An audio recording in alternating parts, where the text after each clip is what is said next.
try to Roscoe hear this.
Whisper test, everybody. Whisper test. Make sure you can hear me correctly.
Welcome one and all to round 5 of the VSRA European Endurance Series.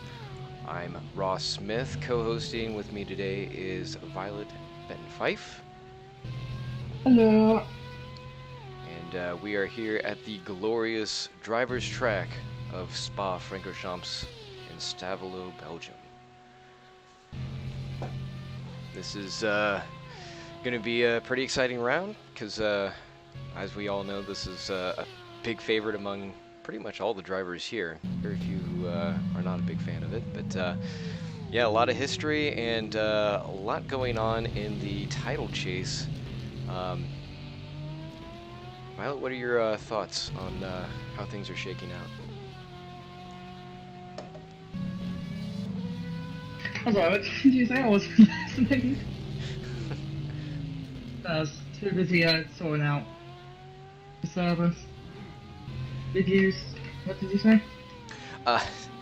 So for today's race, what are some opening thoughts on how things are going through practice, qualifying, just what we're expecting to see?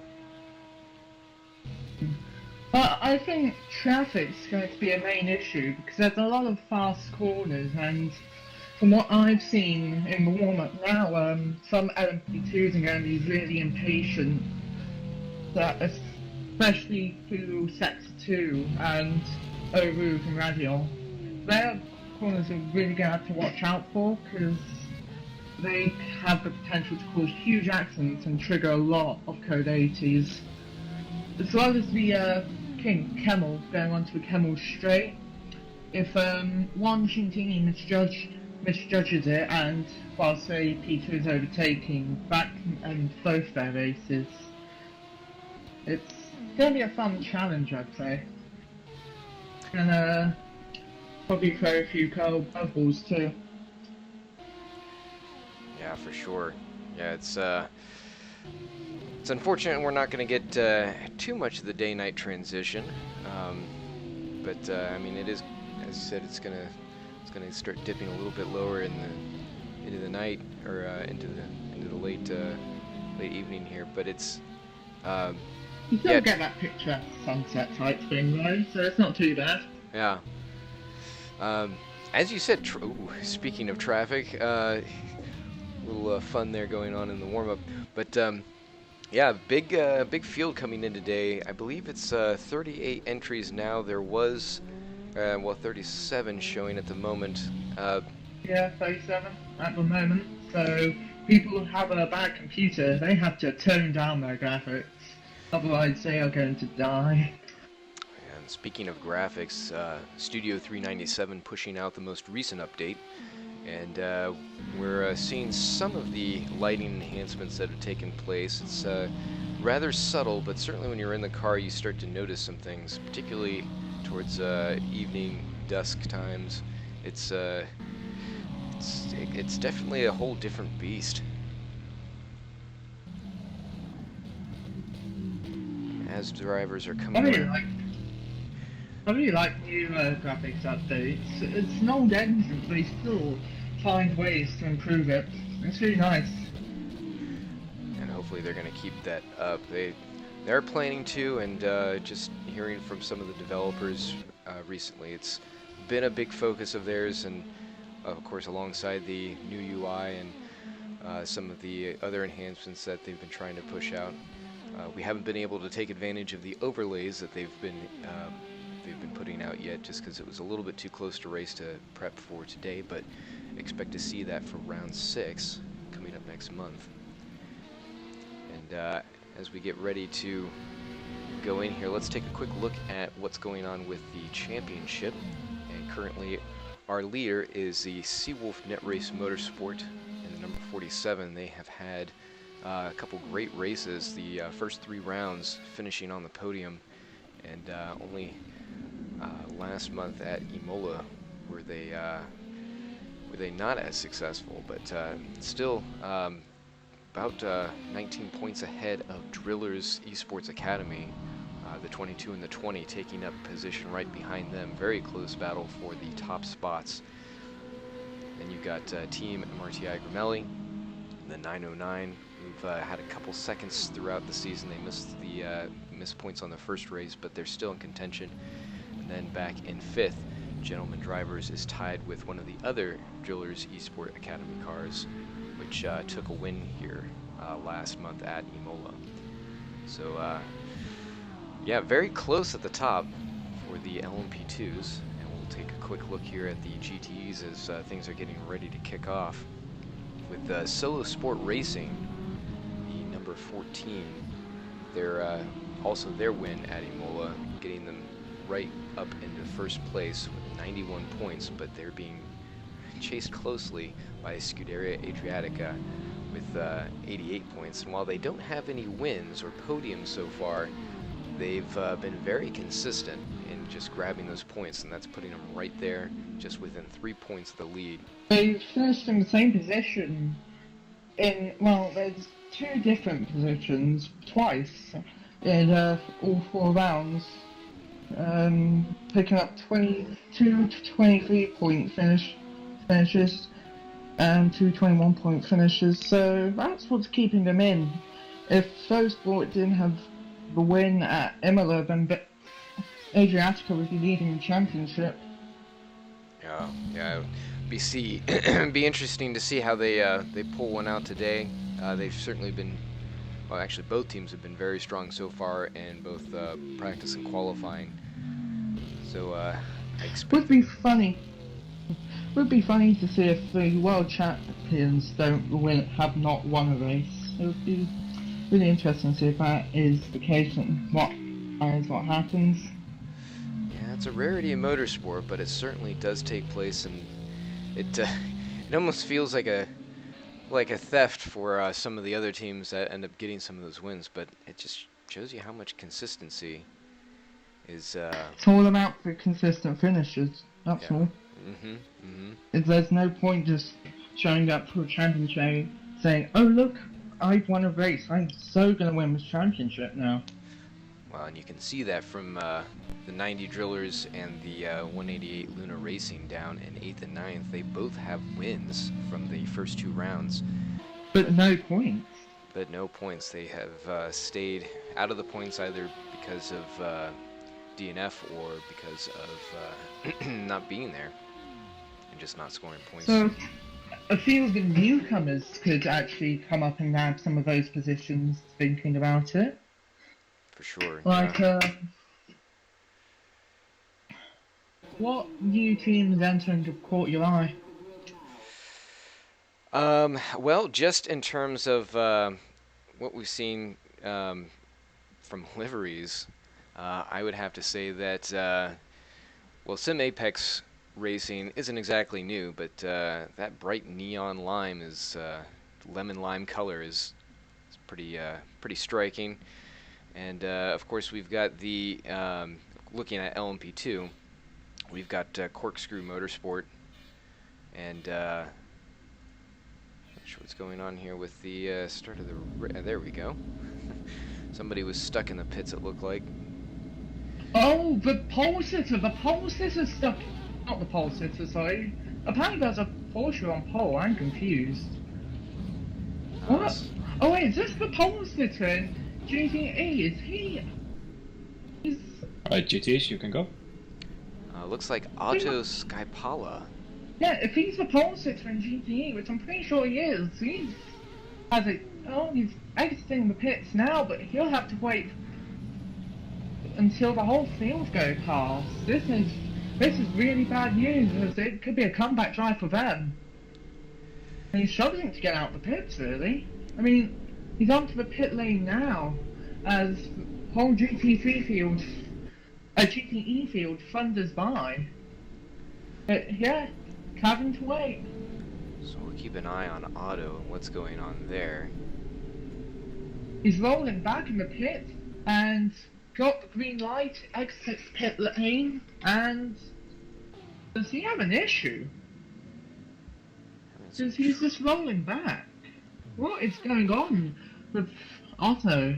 He's out the pits again now, and he's on the track, and he's on pit lane. So he's already dropped to that, it looks like. But he's gonna catch up to the GTE field as they just exit the top of Radion. That's really odd. It's the Scuderia Adriatica car. That is the second place. No, it isn't. It's the 224. That's a new car, I believe. I'm not seeing it anywhere on championship standings. Yeah, we'll have to keep an eye on that situation. Now they're back there with their sister car. Is that Pascal Eggert? Is that?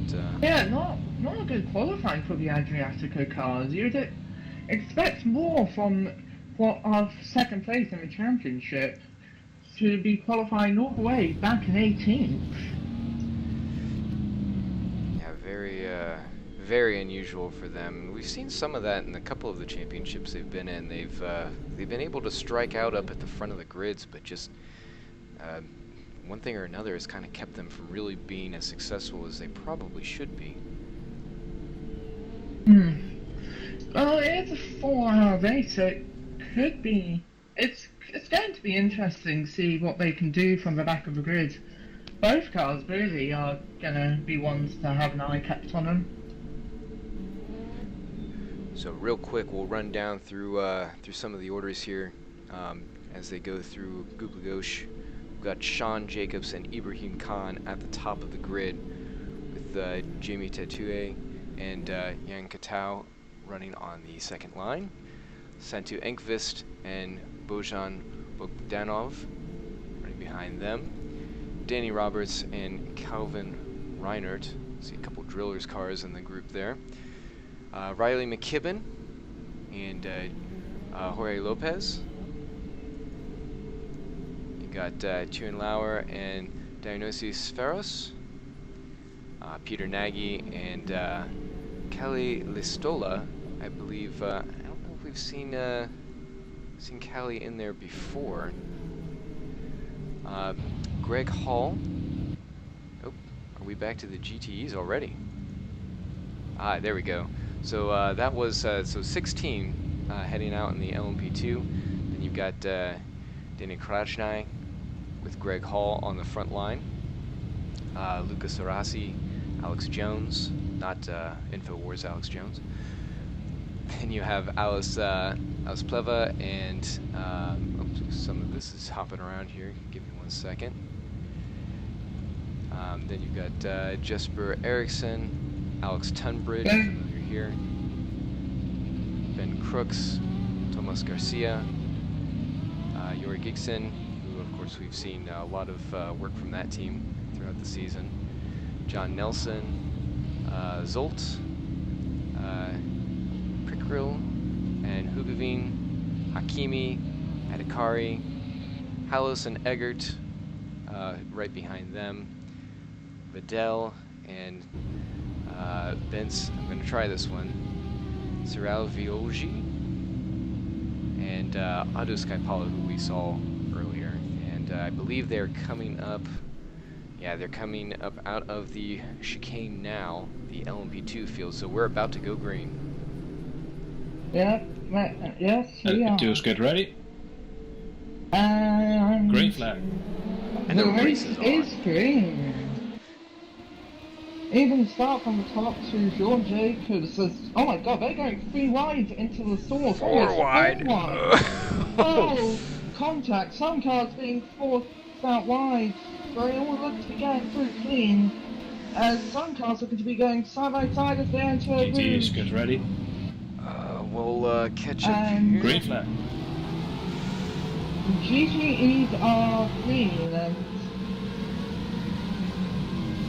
We'll see if they make it through La Source. side by side, Corvette of Jones and Cerisi all looking to get through okay. Jesper Eriksson making up a position. He is now on P5 as they all funnel through Rouge and over the top of Radion. As Jesper Eriksson looks to be making a move on Alexander Jones, they are side by side down becoming straight. Into the draft. Can he get it done under braking? No, he thinks better of it. There's so much kicking off on this car first lap. using the escape road at Vacuum, yeah. Oh, and we've got an incident. Where's that? Ooh, yeah, I saw that, yes, Vacuum. More contact. Eckert's involved, I think. Pascal Eckert's involved. And he hit the wall. So he gets going. Is there any damage onto that car? No, it doesn't. Yes. Single bent ever so slightly. There's some damage to what is our second place in the championship. So it looked like the IDOS and the Adriatica teams came together. And then The again... IDOS car is nowhere near the Adriatic car. The IDOS was in fifth. The Adriaticas were all the way down the back of the grid. It's no way has the IDOS car got caught up in that.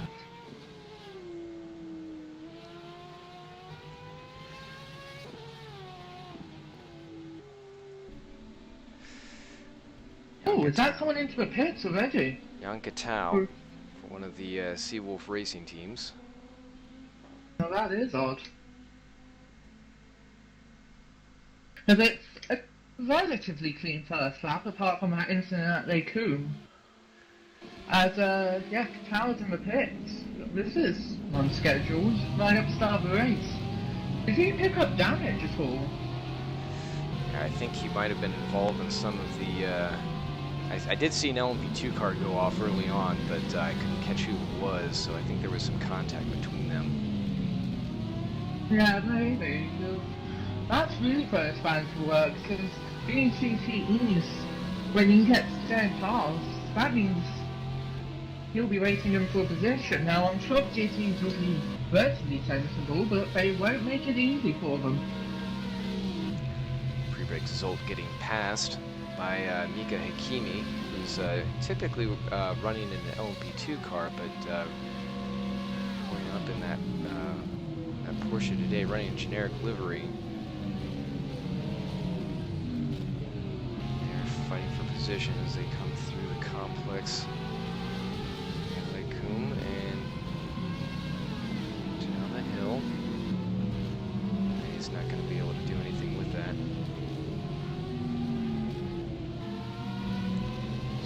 Pass Ravage up through Ix, and yeah, he's not able to really mount a charge here. A lot of GPE fields seem to have formed nice gaps or single file. Not really any moves except for Zolt and Hakami still really close together, so that could prove interesting as they come through Frania now. Danny Robbins loses a position out to Bogdanov, fellow driller driver. And there's been a bit of a thing for the for that first lap incident involving Pascal Eggert.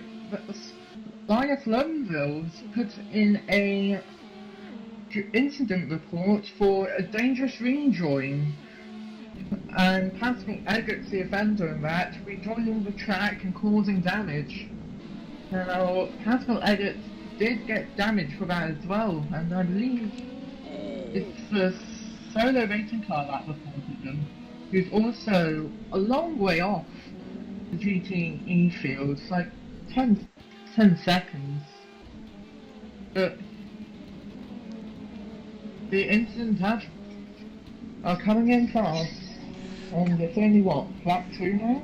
Lap 3? While you were looking into that incident, Calvin Reinert went off in one of the Gramelli rides, and then as a fancy eSport car was trying to go up the outside, he got a whack as Calvin just lost control. No, there's no damage for those cars.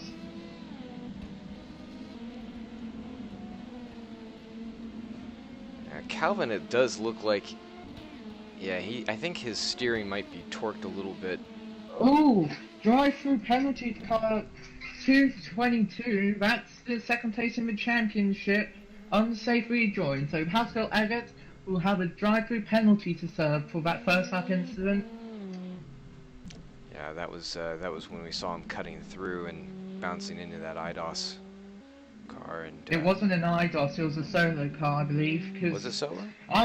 Yeah, the IDOS car's all the way up into fifth. If they got caught up in that incident, then he would be way down the pack in P34 or something. But yes, just that. Oh, I'm sorry. You're right. P21. Yeah. I saw the yellow and black, and oh boy, and the 888 is around. Oh, no rear wing. That could be a code 80. That could be a code 80. Where is it? Oh no, it's close enough. Just going through Blanchemont actually.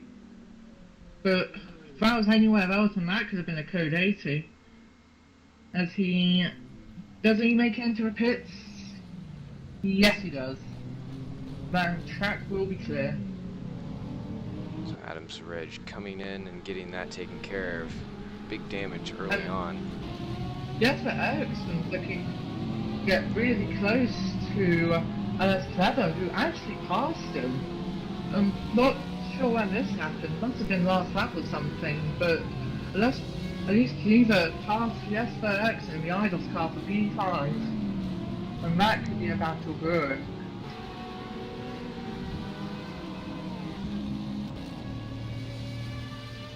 Checking in on that battle.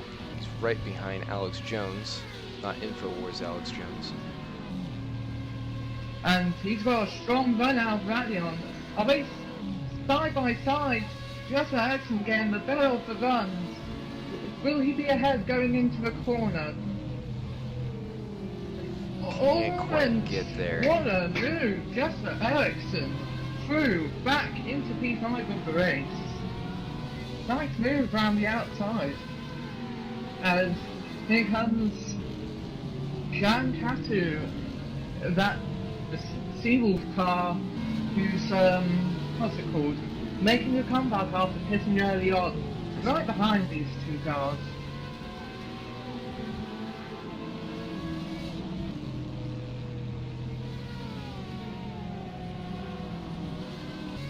And yeah, and around the outside of Jesper Eriksson, goes just a bit wide, but gets the move done. And another place as Adam Surij, still in the pits. He's been in there for over 90 seconds now. It was a pretty hard hit. And he was fired right off track. He's rolling again. He's rolling again. 98-second pit stop, and they're already a lap down.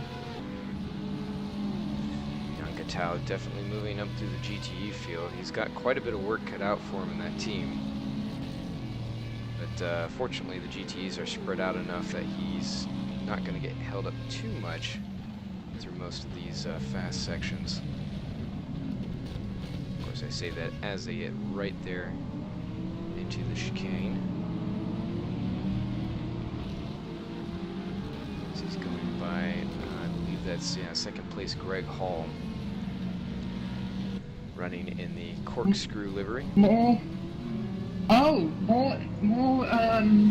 news on what happened with AAA. Crashed with the 909. That's what caused the damage for the rear wing. And also 243 car, that's GTE I believe, is also getting a report. Don't know what for yet, but definitely going to be announced soon. That's Team Paliak for let's see, I believe that's Bent's Sirology. He's in P33. He's a generic delivery. In class is P18. And the car and the report is that 243 just turns into 46, who is, ahead. It's, adds the car out the wheel and 17th in the Corvette. Whoa, big moment here coming So up. Oh, Chin Lauer just heart attacks. barely clips the front of the, who's that, Danny Robbins in the Drillers. 3 wide down the Camel Straight, and one car had a huge run. Gets past 3 cars in one straight. Can he get a brake throw? No, he goes wide. Rejoins and all contact and a crash. That had been brewing between Danny Robbins Robbins around. Does he have damage? Yes, his ceiling is a little crooked. Oh. There's only one way that was going to end, and we've seen it. 3 contact. That was brewing all the way back from when Robbins got fired off, going through the Eau Rouge section, and then just coming up here. It looked like he was aggressively pushing wide, and I mean that one was a little bit on him. Backfired on him. Yeah, it just kind of backfired on you.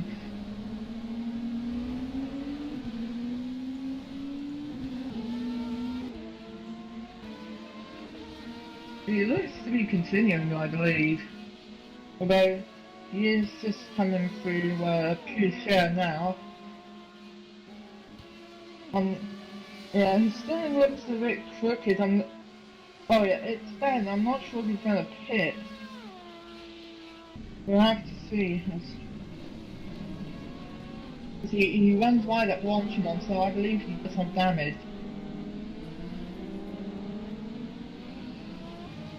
No, he stays out. He's continuing. He is continuing. Jamie did They're probably trying.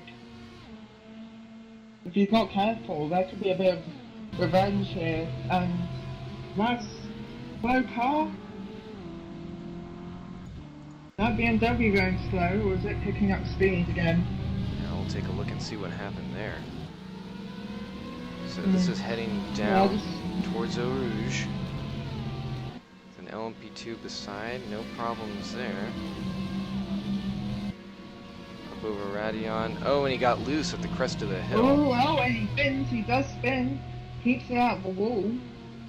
Well done on him, but it was a spin.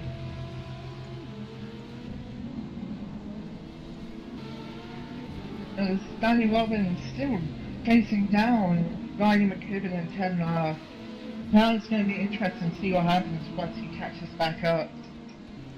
See if he's calmed down or temper's still flowing. So that's Hollows. Alex Hollows running with,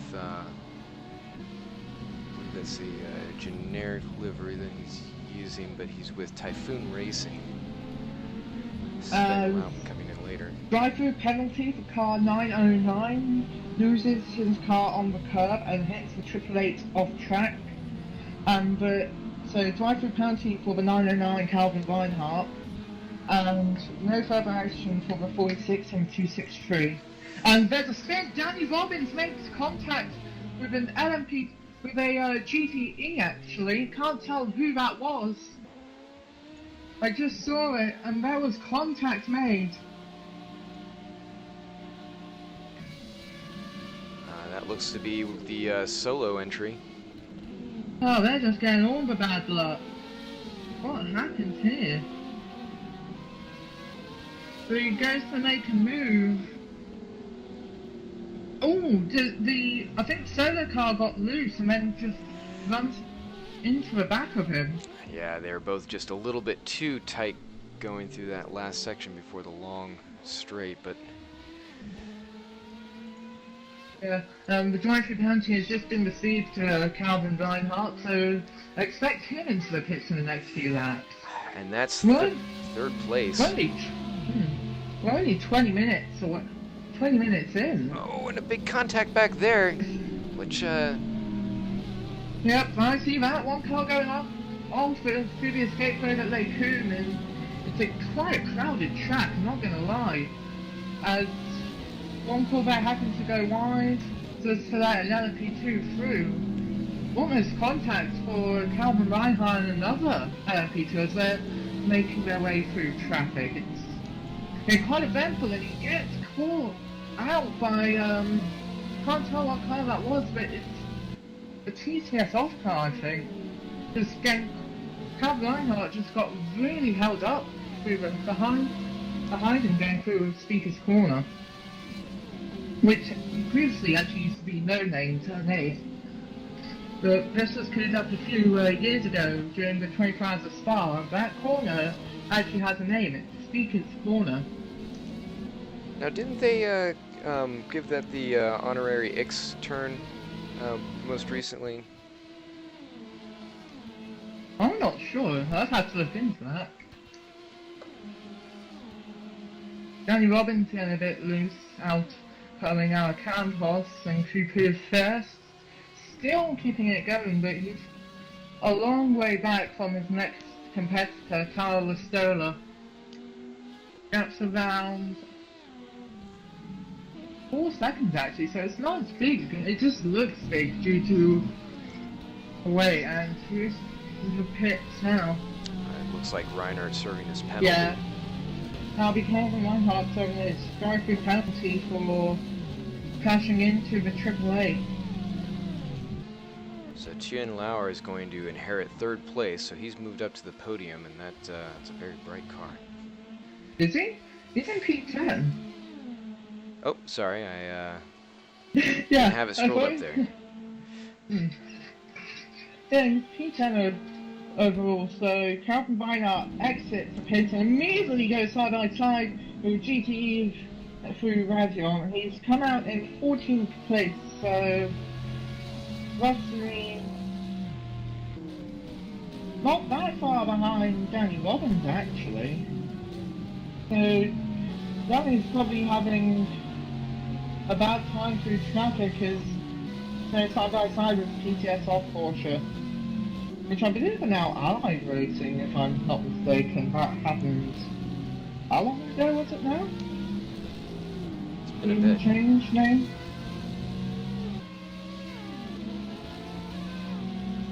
More incident reports. There's 70 of Yuri Dejan spins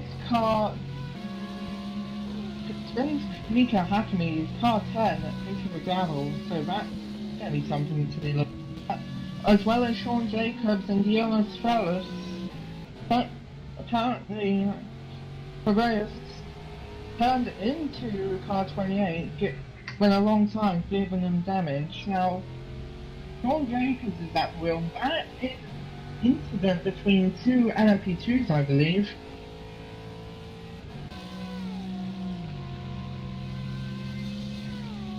I'll tell you what, the VSRA have been relatively clean. It's all the LMP2s having all the issues.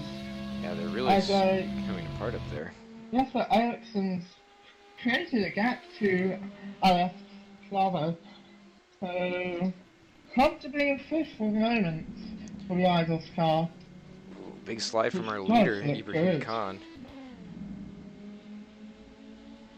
As he comes He's through the got a cone. huge gap, 4 seconds. He's really running away with it right now. Yeah, Santu Enqvist, who should be able to give him some trouble, but is currently running behind. Oh, Hollins. Recent champion in with Aventus car in what was, which still is the ALL Championship, run that last weekend actually through the 12 Hours of Spa. Not Spa, sorry, Le Mans. 12 Hours of Le Mans, which was actually a fun race, really. Alex Hallows apparently had some damage from before. We just saw him go around. I wasn't sure which section that was. Oh, it's actually coming in through Blanchimont. Yeah, so he must have caught the wall or gotten into somebody else just before that and sent him around once he tried to take that turn out right. Who's this again? Alex Hallows. Yeah, he's in pits. Doesn't look to be any damage on the car, except for the front end, but Doesn't look to be any obvious damage. But take a look, see how long they'll be in the pit. Kind of doing like a pit lane report thing. Currently ticking over to 30 seconds. Oh, and he is out the race. Suspension damage. And they are now of the race. Taking a look Very at well, first retirement. And just as I said, GTEs were looking clean, they are the first to retire. And he was running high, wasn't he? In a high position. Or not? well, he wasn't after he took whatever damage gave him that. Yeah, well, backward guys steering. got given to him. Yeah, unfortunate to see our first retirement 26 minutes into the race. Looking at GTE leader Daniel Krajnai in the OSR racing team, and he's got a fairly decent lead himself. And Greg Hall. Oh, another car into a pit, and it's DNS Ferris.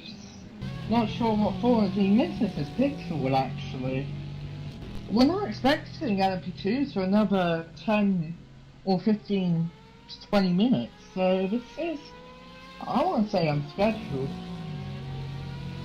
Oh yes, it is really unscheduled. He has Crooks. no wheel. Ben Crooks, big moment. Oh.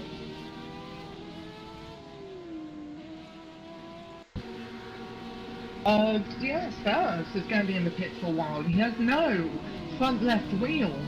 Huge damage for that car. Let's see if that has anything to do with what happened here with Crooks. Oh, I don't think so. Oh, and he got a shove from he the just gets driller's hit from car. behind. That is harsh contact into a wall. He is not moving. He is slow at Lecoum. And is he pulling off? Yep, out of the race. So already 2 retirements. Both happen to be BMWs. Yeah, As that if you really could wasn't take a his look fault. at DNS Ferris, see what happened to him because he has no front right wheel. So he's had a huge incident in the trip in the 808.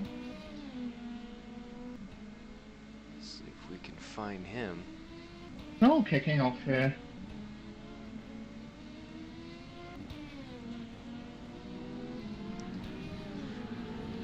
Ferris running for MRTI Grimelli, which that enterprise has been having some decent races recently. They've started to really kind of come to life throughout both this series and where we've seen those drivers running in other series.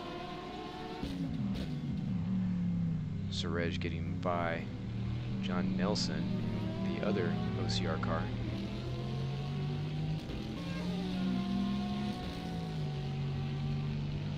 Sorry, OSR car. Been in the pits for just over 2 minutes now. 130 seconds, and he's booking positions fast. There's Prevec Zolt. Fort Fancy Esports, kind of just holding station there, getting passed by Surej. More Stewards announcements. Drive-through penalty for car number 70. Guijon. Yuri Guijon gets a drive-through penalty for making contact with Mika Akemi, and if Denis Ferios doesn't shut off his engine, he is going to overheat. He is currently smoking in the pit lane due to the car overheating. So if he's not out the race due to that suspension damage, he's definitely going to be out the race now. On board with And Alice. into the pit, it's Michael Wiesel. So has he had damage? Because this is definitely unscheduled for a GTE to be into the pits. Only halfway through the first hour. Yeah, Vidal's been taking some serious hits throughout, and we saw some of those. It's a big shame for that team because they're very strong. I think we were looking at it, aren't they leading the, or at least very high up in the And championship? Jonas Ferris engine had shut off. Not sure if that was manually instigated or not. They've been in the pit for over 4 minutes now, with damage and smoking engine now. So huge problems here for the 808. Not sure if he's actually still going to be in the race or not. As Diesel gets going now.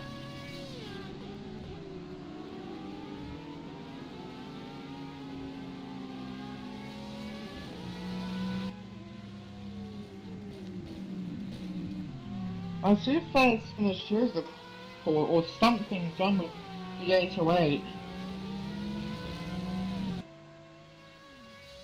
Because... Oh! He was caught up in the incident with the 84. Uh-oh. Turned in on the straight, so that's Alexander Jones, but I can't see why. And that maybe that's a result of the big of why he's got the big damage.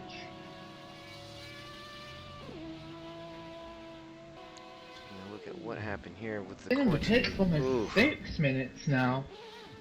Still no front right wheel on that thing.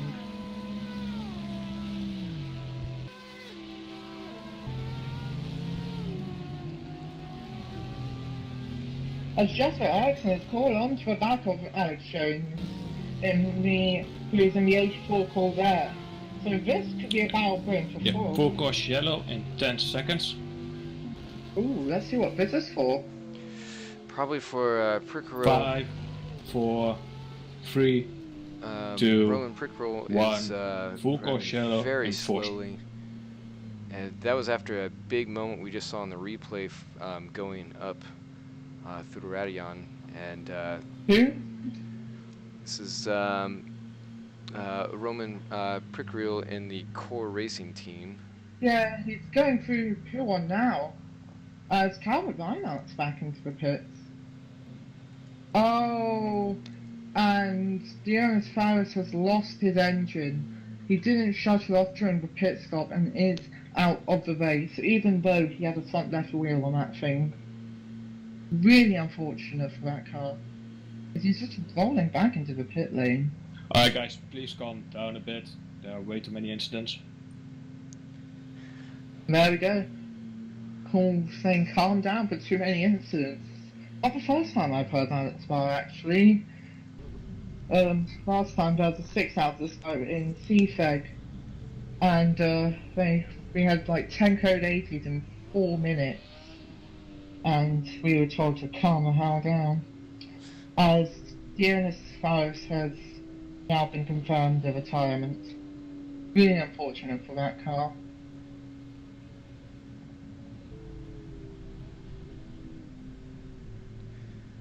Dionysus Faris was running pretty well up before that.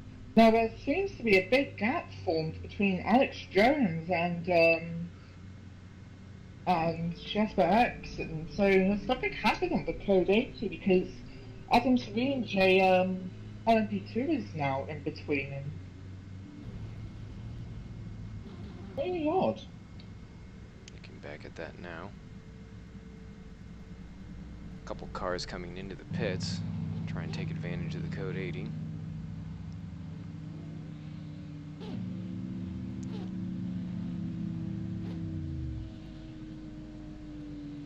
Now there is nothing in the rules stating that you can't come into the pits, however, stewards will be looking out just to make sure that no one's trying to use pit road to take advantage, as we have seen some drivers do in other races throughout this year.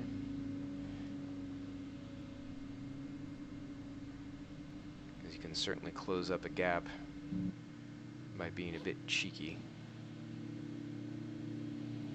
Incident between the 84 and the 808 can be looked after the race, and the number 8 cars in. This is definitely uncalled.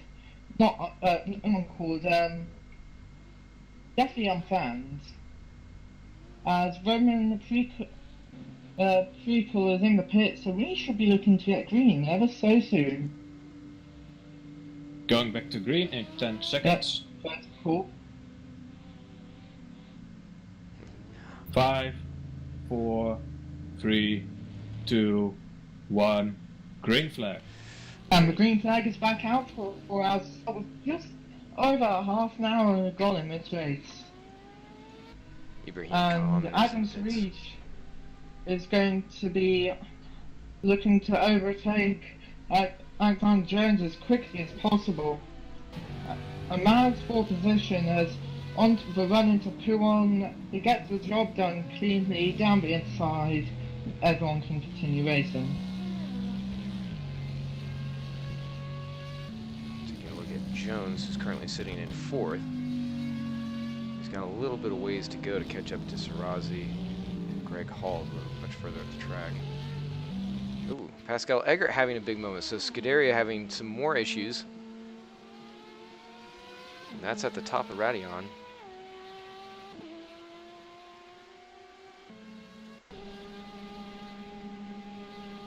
Should be able to catch what happened to that portion.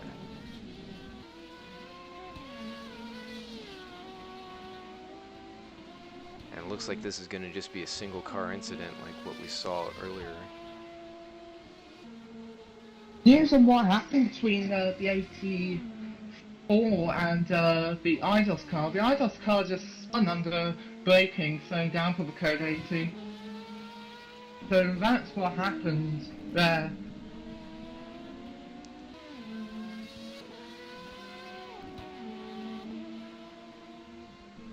So Pascal Eggert, even though he lost it at the top of the hill, he did a pretty good job of keeping it off the wall.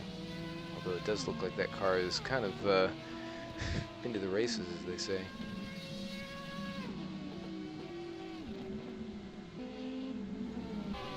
And Pleva managed to gain a position. P23 overall, but that's for 8th, with a fancy Esport Zolt.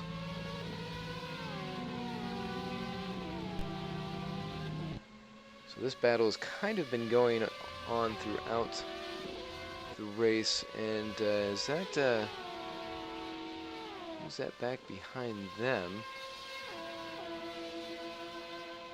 Not Hakimi, no, because that's the solo car back there. And Jörg Igsen getting a penalty. I believe that's track issued for extending track limits.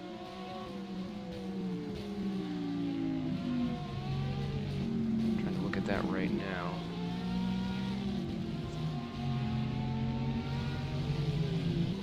So Scuderia Boas Negro.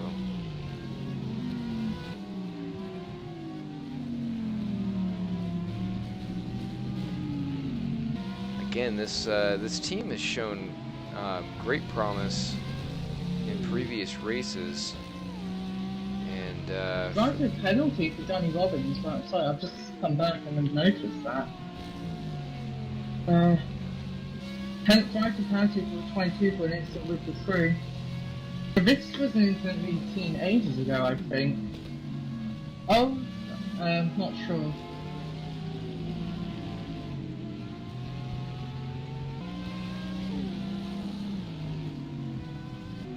Oh, it was Danny Robbins who took out Ben Crooks. That's why he's out. He just got wiped out under braking.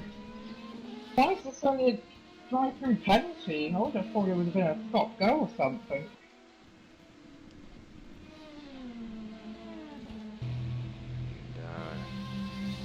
A bit of passing down here. Looks like Nelson taking position over Adakari. This is a little bit further back in the GTE field.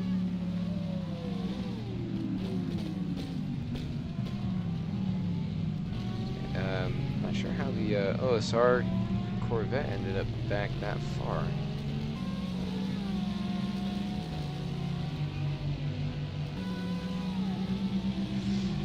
Antoine was leading the race. Just want to point that out.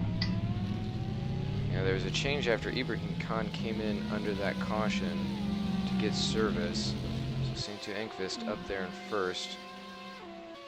Jorge Be Lopez not interested, far behind. be interested to see if Ibrahim Khan can get the power down and take that position, or has the undercut not worked? Khan currently And sitting will in ninth. time to Anquist.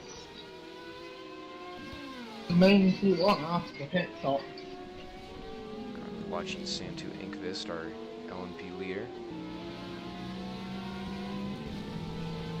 Looking back behind him, Jorge Lopez and the Gentleman's Racers. Sorry, Gentleman's Drivers.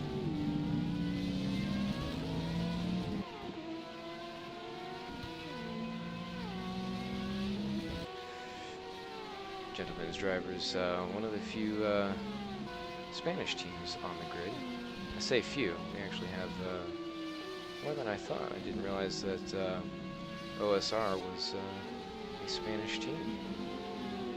Excellent.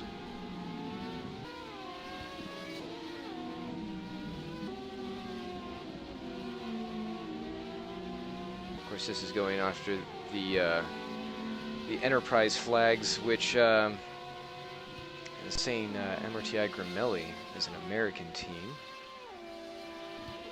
Sorry, American. Yeah, teams. one of their cars is out, I believe.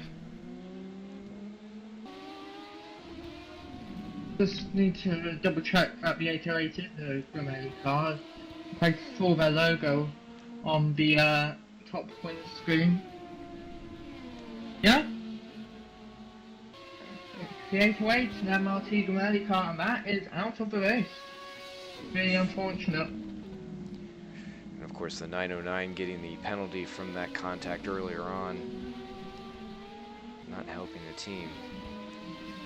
As I said, that's kind of a shame because they had been making some progress throughout the series, particularly after watching them in the M1 Endurance series. And they've been having some good finishes, but just constantly getting the short end of the stick. You see Sean Jacobs heading into the pits, getting service. Actually, a couple cars in there with him.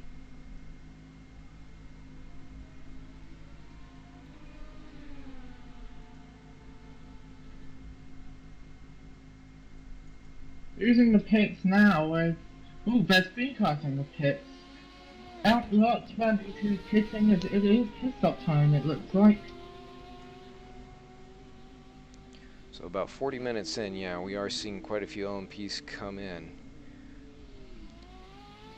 Now, is that going to work out in Ibrahim Khan's favor with that undercut, as we were talking about before?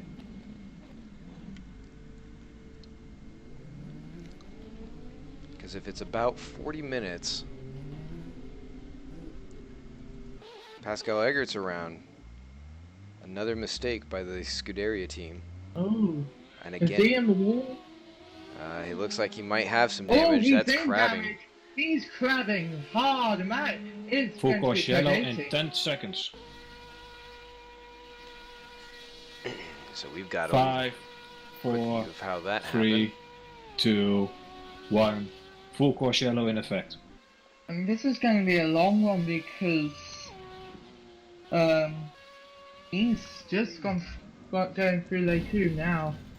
It's going to be a long curve 80. Oh, and yeah, he got that wall hard. Oh, that's really bad for cars. We were just saying would be funny if the championship winners didn't win a race, and yes, I think that championship could soon start slipping away from them. Wow, even on the pit limiter, that car is moving all underneath him. Oh, this is going to be a long one.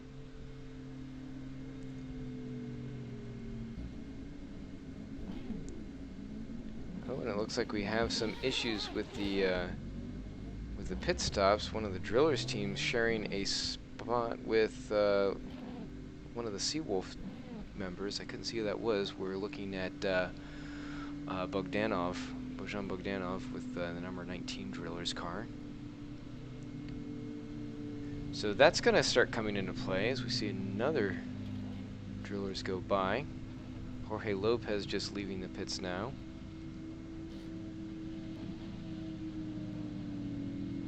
Santo Engvist was out.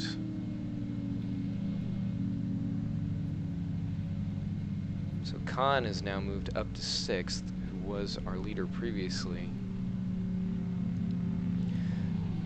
Actually, quickly moving up. That gets coming down to Franja now, so should be another minute and a half, minute or two left. There's a familiar name, Jamie Tatouhe, also in Drillers. He's now up to 3rd.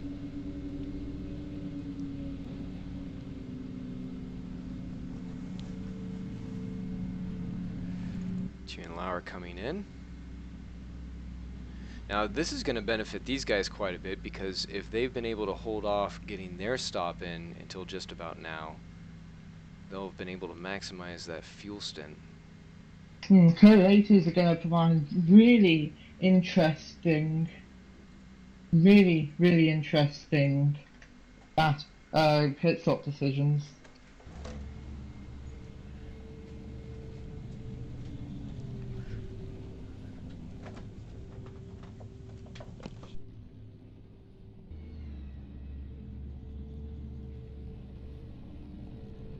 This would be really fun.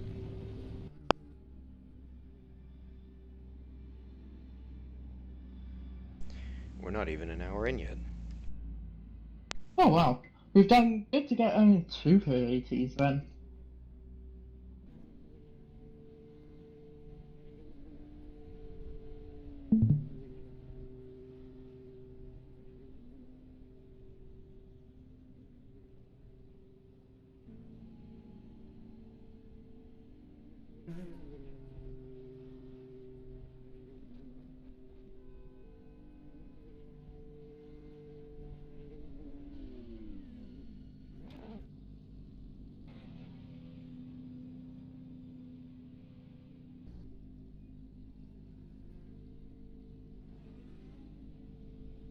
Going back to green in 10 seconds.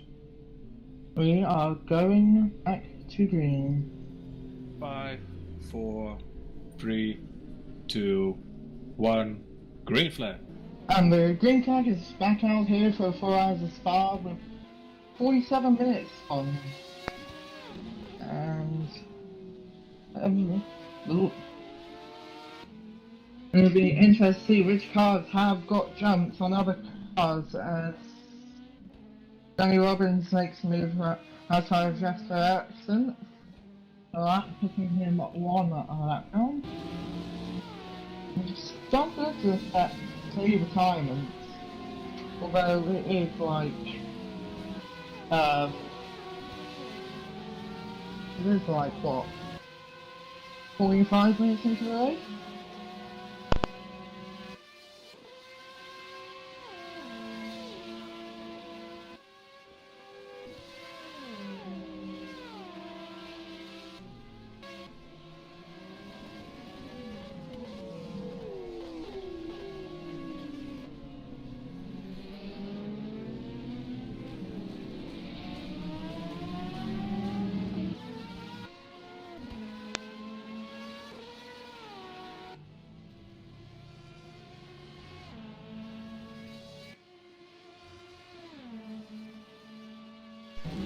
Just taking a moment to look through some of the chat to see if we can pick anything up. Certainly a lot of complaints about some of the LMP2s, especially as they're coming through and battling one another. Not as much against the GTEs, other than some drivers feeling like they're in the way.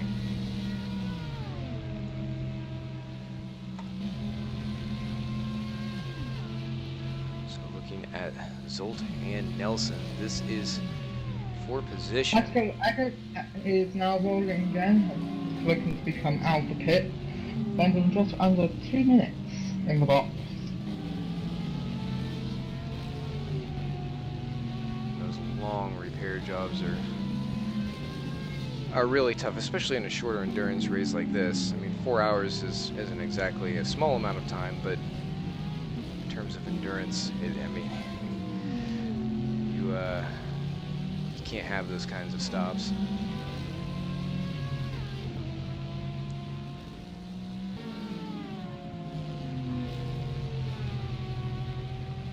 Puhan. The fancy esport portion is coming a little bit closer as he pulls the slipstream. Looks like he might have gotten a slightly better run out of there.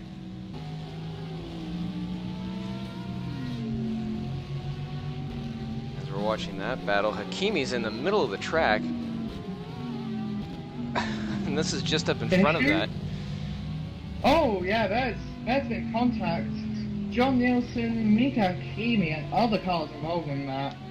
I've literally just seen that, and it's a cluster down there.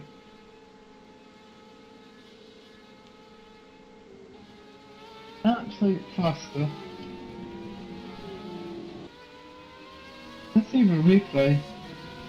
Oh, LMP2 involved. Oh, yeah. That's just a carbon copy of what happened earlier.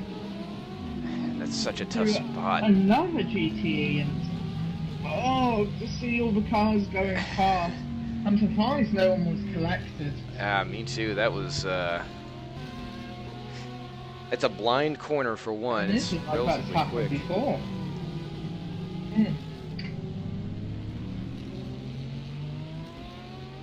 No more serious announcements, which is really good. We're almost an hour into the race. So Hakimi craters down into 30th position, still not last in GTE, which is surprising after getting caught right there, but others suffering their own issues. Oh, but look at that. Ibrahim Khan pitted under code 80, but look who did as well, Santu Enquist, and he keeps the lead of the race. The undercut failed. Unspectacularly, actually. It actually seems like the overcut worked. So gap from Khan up to Tatuhe is almost 20 seconds, and it's about another 20. Oh, I'm sorry, that's to first. So he's not too far out. So I mean, about 5 seconds between the top four apiece as they position to position.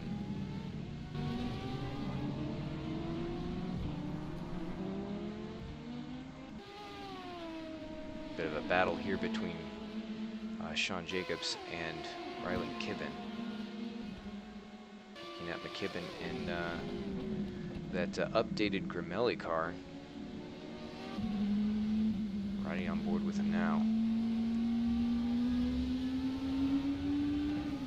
And is that the new Gramelli entry in front of him? Or no, I'm sorry, that's Corkscrew Motorsport. The other American entry, and they've got one LMP2, and I believe a GTE, if not two in there. Got a BMW, and I think a Corvette, the number 84, Alex Jones. Oh, and a big slide from both of them.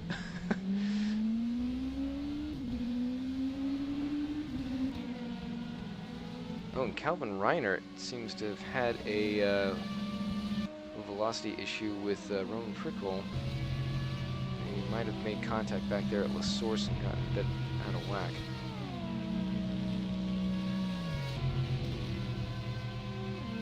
No real issues following that. A lot of traffic going down Kemmel Straight. And Zolt gets by Yori.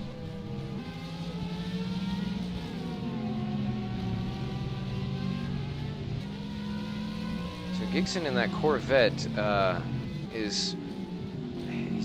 does not have the pace that we're used to seeing out of that car.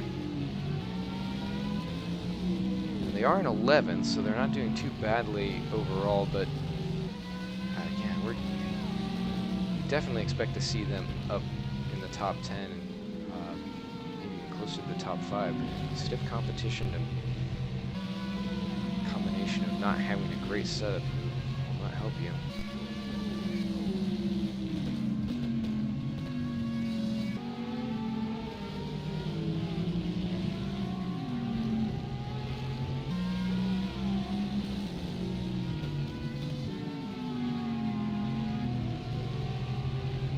Dixon getting chased by Nelson. We're riding on board with now.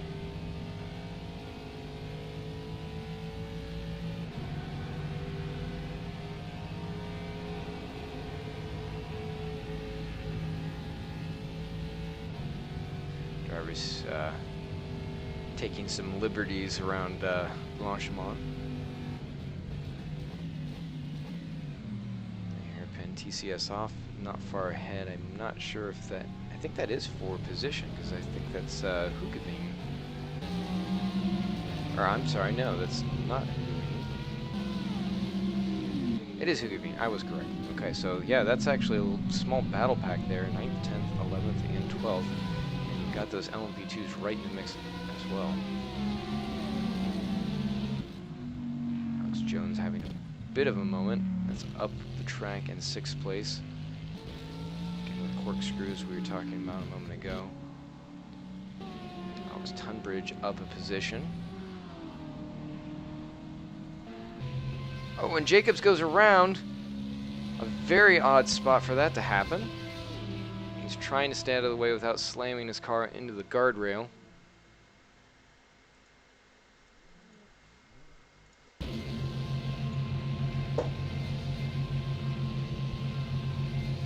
So he had to have made contact with somebody, or vice versa.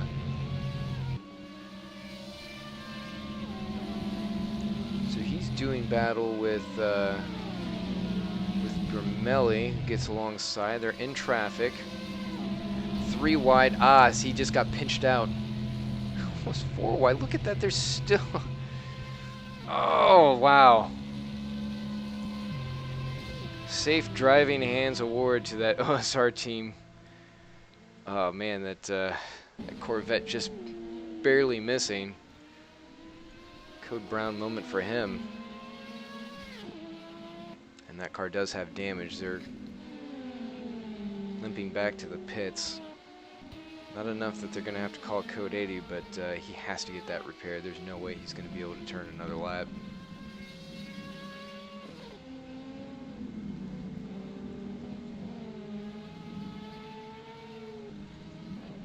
Calvin Reiner also having some issues. We didn't get a chance to see what happened there, but he lost a boatload of time just recently. I think he might have just gotten loose through the chicane.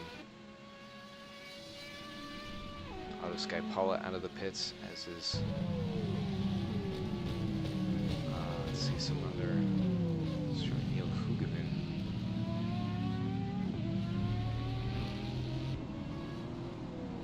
Looking at Lucas Sarasi right now, 18th overall. But Sarasi running in 3rd place. I think I missed this, but Jasper Ericsson's now P4.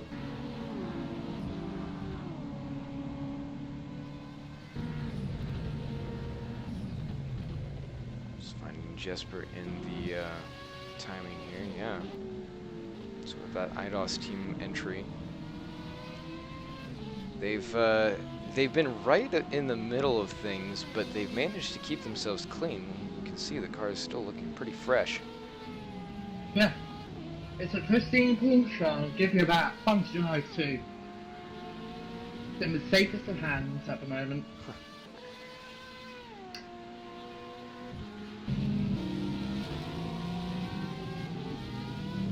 Interestingly enough, we're getting a lot of pit out notifications for cars, and I think that typically happens. See drivers extending track limits, like we catch Alex Tunbridge doing there up through Blanchimont. Towards the hairpin. Alex down, actually chasing that IDOS entry. Sean Jacobs just DNF'd from 14th place. That's LMP2 car.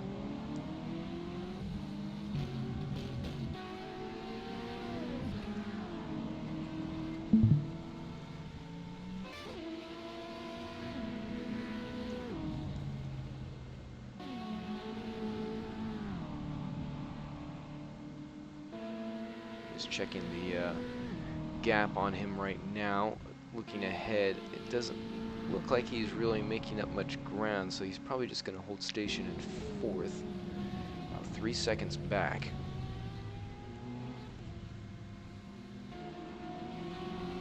Alex fastest lap with a 2:15.4, so very competitive within the top 10. They're all posting lap times that are very close together. Good race so far, and a lot of aggressive action, but haven't seen too many overly zealous moves. Of course, the ones that we have seen have been caught and thrown up on replay.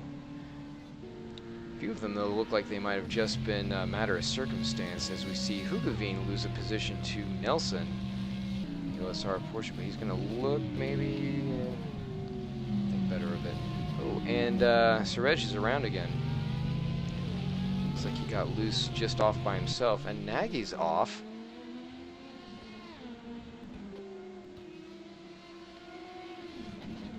Now that's an interesting spot. We don't usually see guys going off there.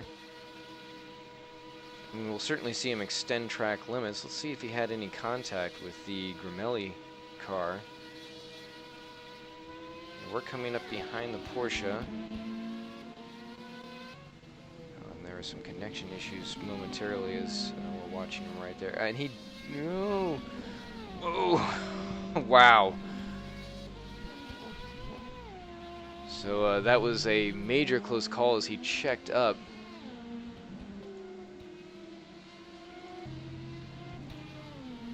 But yeah, now it's showing him out of the race. And I think that might have just been a disconnect.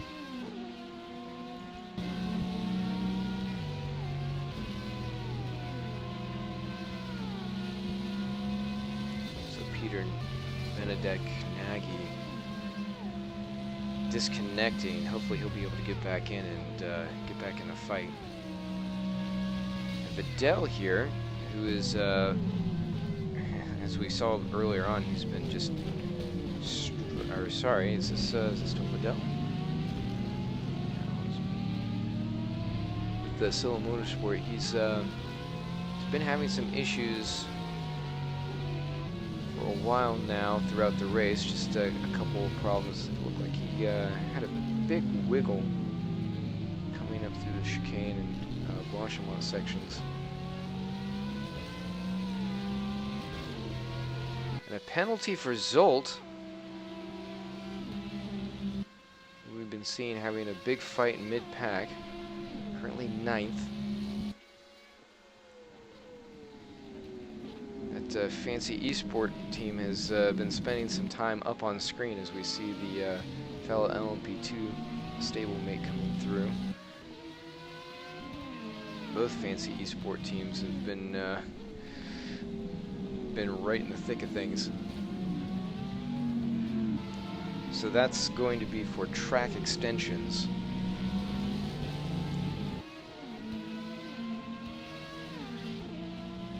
And let's go ahead and catch our breath through the first hour of this race and do a quick rundown through the field. Before we do, we see that there's a loss of position here as Daniel Krajnai for Ozar comes in. So I think, yeah, this should be just for regular service. So coming down through the list, uh-oh, and Hugavine having a moment. So he loses another position to Doug Adhikari, just up the road there in front of them. And he's under threat now from Hakimi, right behind him. I think that's Hakimi. No, I'm mistaken. That is not Hakimi. I got thrown. There's Hakimi.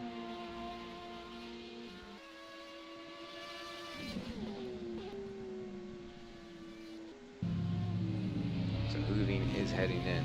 He's had enough. So we're actually going to see quite a few position changes here as the GTEs start to make their runs through the pits. Top of the board, Santu Inkvist inheriting the lead after Ibrahim Khan ducked into the pits under the first Code 80 of the race. A little bit early for a scheduled pit stop, but looking to possibly do an undercut. And we'll see if that comes back to him at the end of the race, because Santu was, along with others, was able to come in and get the stop in on the next Code 80, which happened right in the right spot, and we see him extending track limits at Puhan. He's going to have to be careful there. A lot of drivers doing that, and as they said in the driver's briefing, don't do it. They're going to be a little bit lenient, but I mean, this lap we've seen 3 already, and that's just where we caught him here. 2 wheels at least on the line. That one's okay, so we'll keep an eye on that. And certainly we've seen a couple penalties getting handed out just for extending track limits is what they're caught by through the track. So they are real and they are taking place. Jorge Lopez with Gentlemen's Drivers doing a fantastic job in keeping up. He's currently 13 seconds behind Santu. They've got a strong team and a strong car, so as long as they're able to stay consistent, which they seem to be doing so far, then they should be able to take advantage and possibly get a podium. Looking back behind, Ibrahim Khan going through Jamie Tatoué, we just saw that pass, and Tatoué not liking that at all, so this is 3rd and 4th. Tatoué's a little bit fired up, and he's going to be trying to chase him down. Of course, Ibrahim Khan does have some pace in hand. Not that Tatoué's a slouch. Both of these drivers have run at VEC level and higher, so they are quite competent. And we saw Pascal Eggert and Hugavine having a bit of a moment. See if we can hop back and catch what went on there.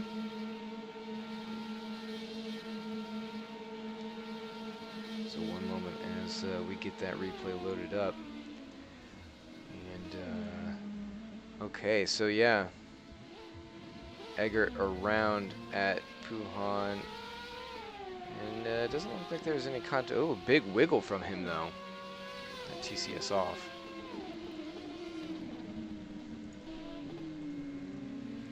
Not sure if he's going to end up, if Eggert's going to come in. No, he's going to stay out, so must have just been sort of temporary.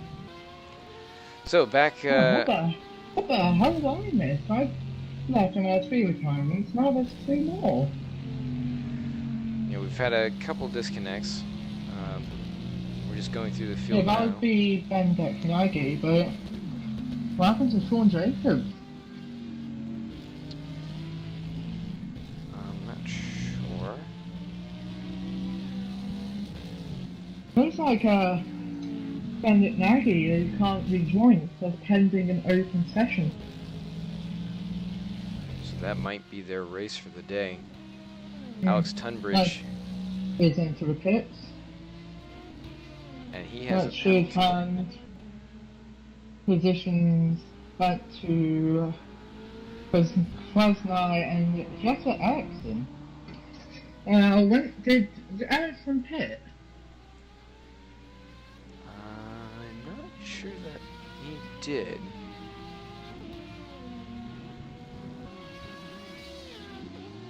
Looking at the timing board, doesn't look like he's had one. Oh, I'm mistaken. No, it does show that he has been in the pits, as we see Tunbridge come out after serving his penalty.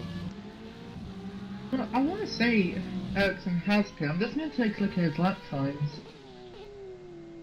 Yeah, he did a 3-minute lap, kind of 2:21, so he's pit. He has pit, so he's back up into 6th now, I believe. Well, it could be 7. No, it could be 7 currently. With, I'm betting, a few cars still left to pit. Might have a few, especially since we did see some GTEs coming in early after this And COVID. So, a lot of fuel saving might have gone on to be able to allow them to run an extra few laps. Now with the LMP2s being at about 40 minutes or so, that's it's a little bit different story, but oh, and Doug Adhikari has now got a penalty, so a lot of track extensions are getting are starting to bite some of these teams. Yeah, I mean, they did say be careful. Looking at Jamie Tatoué right now on screen in the number 20 Drillers LMP2, and he is chasing down that man in front of him, Ibrahim Khan, who put a pass on him through that section right there in the chicane that Tatoué was none too thrilled with, and it looked a little bit bulgy. Greg Horn, Lucas Avisi, Alexander Jones, and Greg Horn are all into the pits, and that's an odd angle for Alexander Jones to be in his pit box. Really odd. As Jackson passes, passes Mika Quadron. No, he doesn't actually. He stays behind. It's now 3 wide, and Jackson now does get the move done. As has been a chance? No, right? Ooh, Alexander Jones has lost out massively due to a pit stop. He's now P10.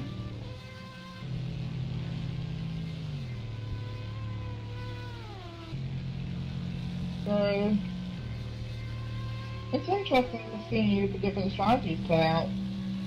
With a lot of cars we haven't seen up into the top 5 and now in the top 5. I mean, who's leading the way currently? Albus Clark.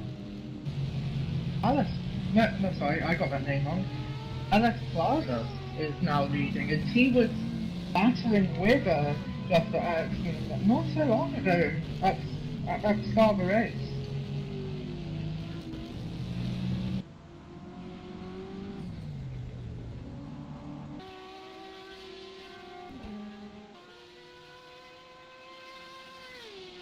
Calvin Reinert getting a penalty as we see him cutting the track. That's caught through the estate code. It was 92.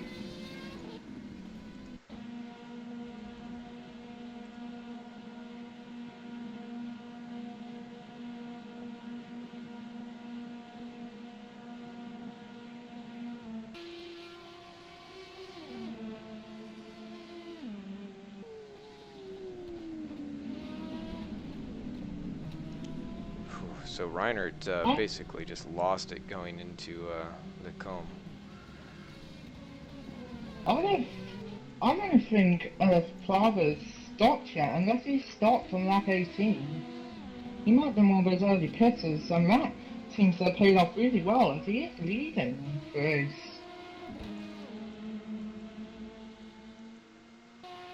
And Benedict Nagy is confirmed out, so 4 retirements now. No, sorry, 5 retirements in the 8 hours, 4 hours as far. Many of them being LMP2s. Choosing to pit, Yuri Ishin is into a pit.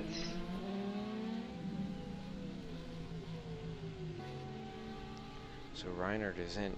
Did he get another penalty? And Calvin Reinhardt. Calvin Reinhardt is also into the pit. So is that an issue caused by contact, or is it just time for him to pit? And he's also got a penalty to serve on top of that. Oh, does he? Tunbridge by I think Sarasi. let's see what he lost. He lost here around that 20, I believe, or it might have been just before that, maybe that 13, so I think he opened to a stop.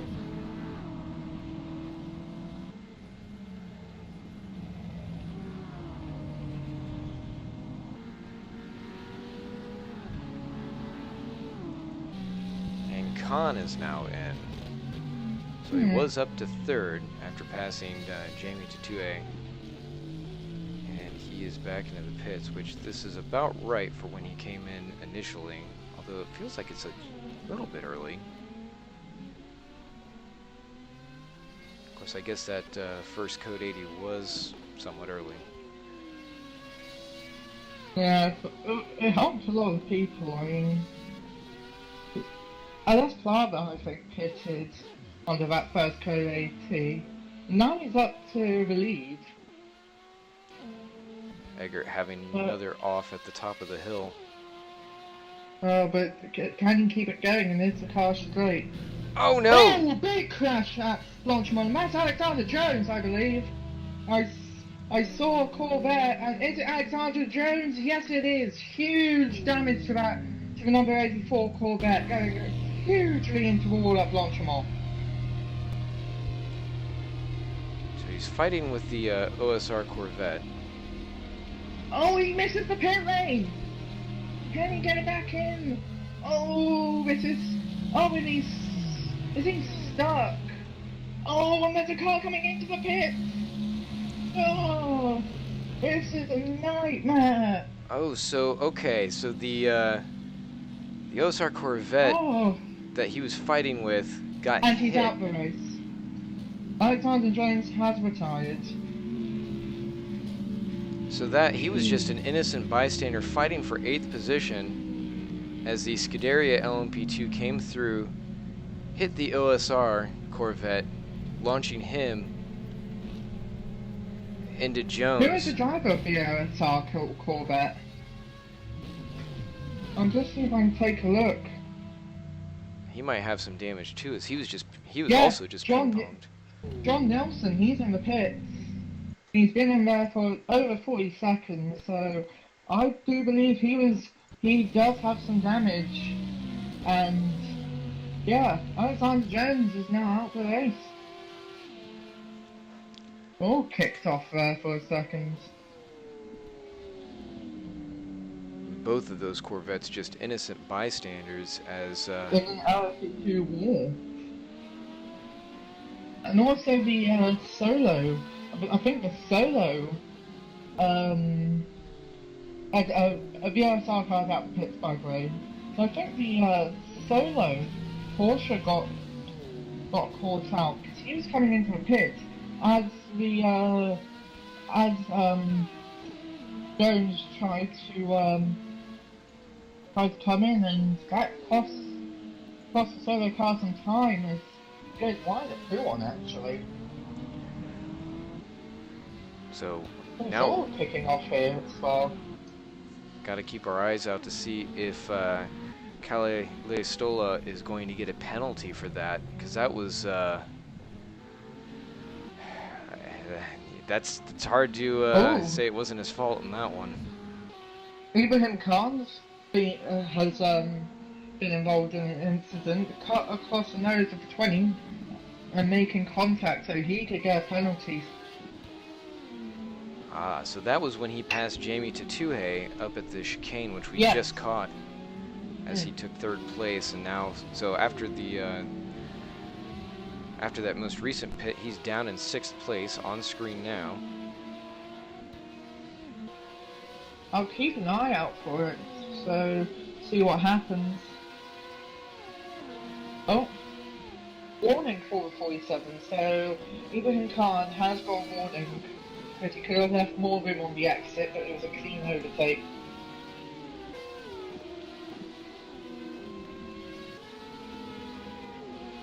Khan coming up should be on the leaders of GTE before too long here, which I believe is Tomas Garcia in the OSR is in 2nd. Teammate Daniel Krajna is in 3rd, so Alice Pleva is actually leading the way in the core team number 32. Yeah, he was battling with Jasper Eriksson at the start, and Eriksson passed him. So this is definitely due because he's definitely due a pit stop because he pit under Code 80. So not sure how long that lead's going to stay, but that could be a perfect strategy option instead of pitching on the hour mark. If other people's strategies get disrupted by Code 18, they could win the race just by that one spot. Very impressive. That team has already had a very exciting run early on in the race.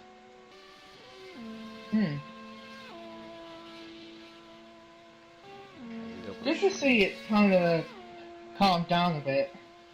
I mean, how many incidents have we seen now? 3, 4? And 5 nothing cars much is happening. 6 cars out of the race. Oh, yep. A blue P2 car.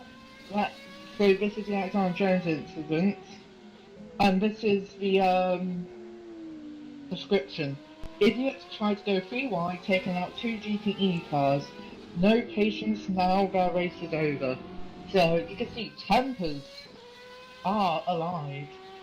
Yeah, you can certainly understand their discouragement with that. Just watching it on the replay, I mean, they were battling it out. They were very close together. Oh, even funny.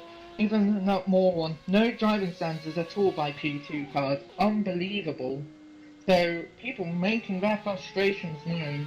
Because ultimately it was the P2 who caused the incident, taking Alexander Jones out of the race and giving John Nelson damage. For John Nelson, it wasn't as bad as what happened with Jones, and he can still continue. Yeah, people are agreeing because driving standards for P3s are ridiculous. Really annoying. Roman Prickrell is coming out of the pits now after his stop. Oh! Apparently, Peter Schooneman's car. It was Peter Schooneman's car. Now, if I just try and remember what car Peter Schooneman drives for, this could be big. And he says it himself, it shouldn't have happened. Alexander Jones has just put in the Sheward's chat, whoever the blue LMP2 is that hit John Nelson, the psychiatric help. So tempers are going, and it's kind of funny watching it. He's making a funny ad, call me, we can help. On the -888, you can't drive in block capitals. So people making their voice heard. Now there is a penalty for Kalle Stola, who was involved with that incident and we're discussing. I'm not sure if that penalty 60 is seconds, stop and go. 60 Oh no, big wreck! Oh, who's Launchar. Oh, that is oh, and it's John Nelson, I think. Is that John Nelson, or is that another? John Nelson, No, that is John Nelson, so he's getting horrible luck, and the Porsche is slow. Does he have damage? Could this be another Code 80? And I think he went straight on. So there's definitely damage for these cars. John Nelson is slow, but I think a Code 80 is needed because John Nelson is not moving fast at all, and he has some fast corners coming up. Ian Kicking off Launchar, here at Spa. he's around. Oh, yeah. Oh! Yeah, this could be a Code 80. But John Nelson is actually moving at a respectable speed now. But, damn. Oh yeah, more comments. Oh no, John Nelson stopped again. He's getting it going, I think. More comments on that incident from one of the stewards. This sort of driving is, and this is the comment, the sort of driving is unacceptable Code 80 from in this 10 stoler seconds. and needs to be improved, as we are going back under Code 80 here at Spa. 5, So Nelson 4, actually lost his 3, tire, so he was... 2, That was interesting. So 1. coming into Speaker's Corner, Code he 80 was... and 4. He was Oh, just yeah, too far to the right, and I'm surprised he still has an engine, because if you lose a front tire, that your engine's dead. So he's got really lucky to actually still be in the race. So he's just getting all sorts of bad luck.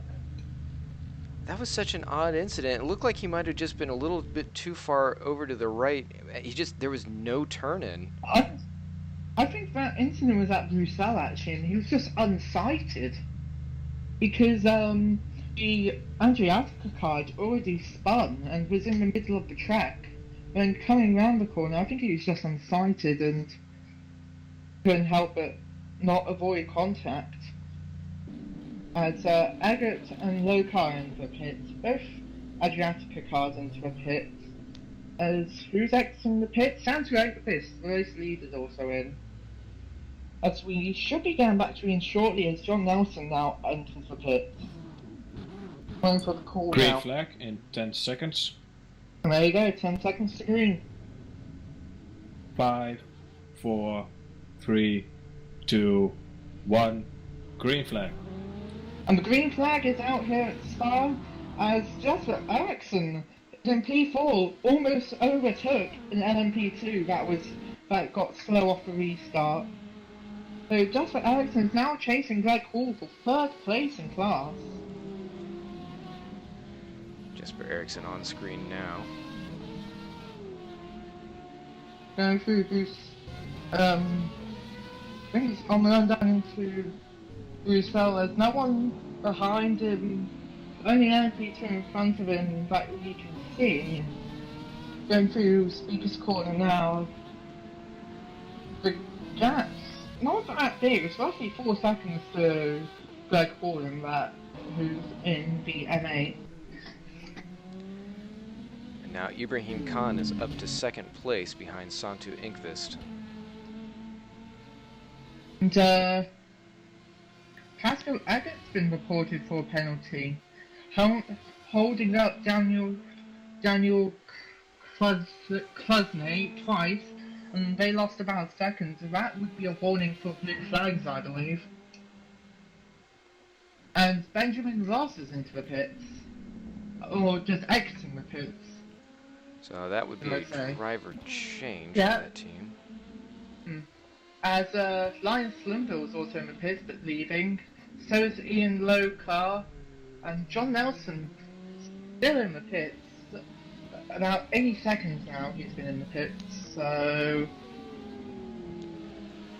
this could be a long stop for him. 4th place James Juba hopping in for Jamie Tatue, that number 20 ride. So I think that's still going to be heating up between that Drillers team and the Seawolf car in 2nd place. They're away from each other right now, but that gap will surely close up as James takes the helm.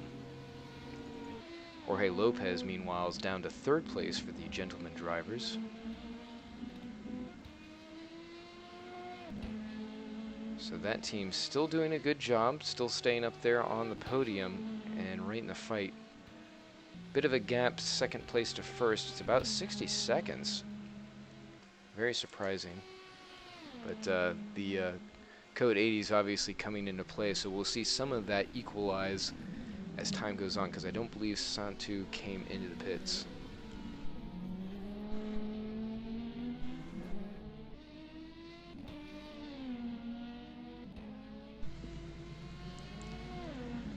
One of the developing stories here, Tune Lauer is down into 7th place after they'd been up on the podium. I think some of that's been a bit of the pit lane shuffle, but that team's still showing fairly strong. They are still on the lead lap. Riley McKibben with Grimelli behind them is the first car a lap down. All these teams showing speeds right around the 2-minute mark.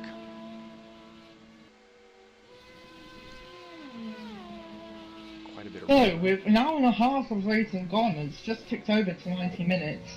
We have already 6 retirements, and 1 car that's been in the pits for almost 4 minutes now. And that is John Nelson. And Oh, he's going to be out of the race. He has no front tyre. John Nels. Oh, and Hugo Tempest is in the car. Nelson still doesn't have a front tire? No, front left is missing still. So if you can take a look from the right hand side, try and get a right hand side view. Yeah, it's not showing here either, so possibly just a graphical glitch, or they No. don't have a tire on that car. And if it still races, I'll see if I can find its top speed. Oh. Yeah, that it definitely doesn't have a front tire because the braking's atrocious. And he rolls back onto the track, right on the racing line. Near miss by Oh. all those cars coming through, so Oh, this is making me cringe. And it's gonna happen again. He brakes normally, spins it, yeah, that... and yeah. How did he get sent out without that front right tire? I don't know, how is he still going? His cars have to be careful. As he runs wide again. That's a spot where he lost a Oh, tire initially. No, it was further up. It was just before Bruxelles actually, where he lost a tyre. And there's a slow LMP2. Slow LMP2. Who is that? That's Leostola. Oh, and he's slow. Either an engine, a crash, or an issue, and Tempest spins again in the OSR car. And was a driver swap. What is wrong with the Stola? And spin again. Guess who? It's the OSR car. Gets out of the way for his teammate who just came through. And this Full is- course yellow in 10 seconds. That's a good call by Oh, race yeah. control. I think Tempest is just Five, going to say another 4, spin. 3, 2, 1. Full course yellow and forced.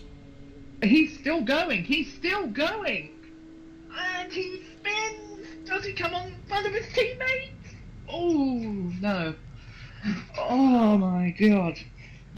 They Willis. should rename that car to Heart Attack Racing because that's what it's giving me right now.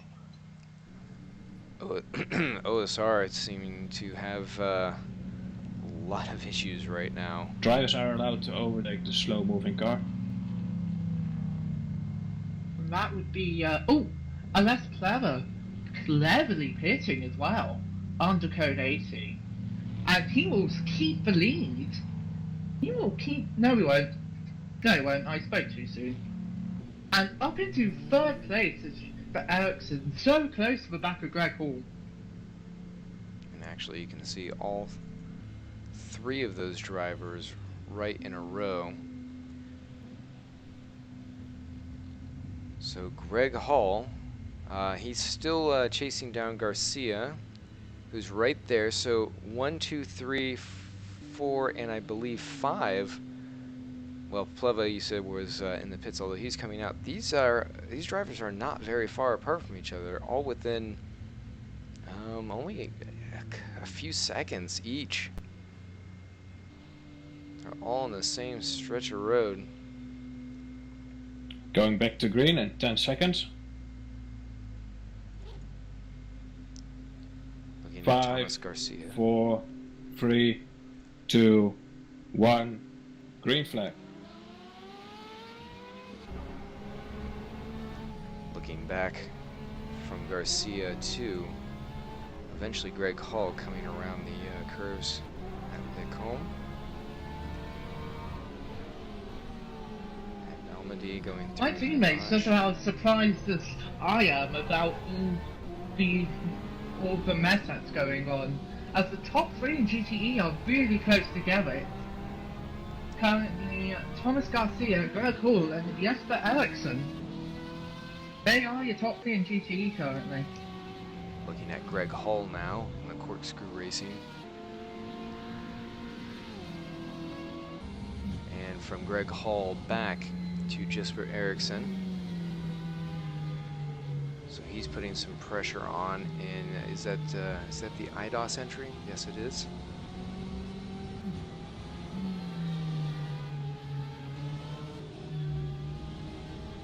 And Ericsson is looking back It's quick. at Yes. Tunbridge, who was not far away, but he seems to have fallen off. And here comes one of the...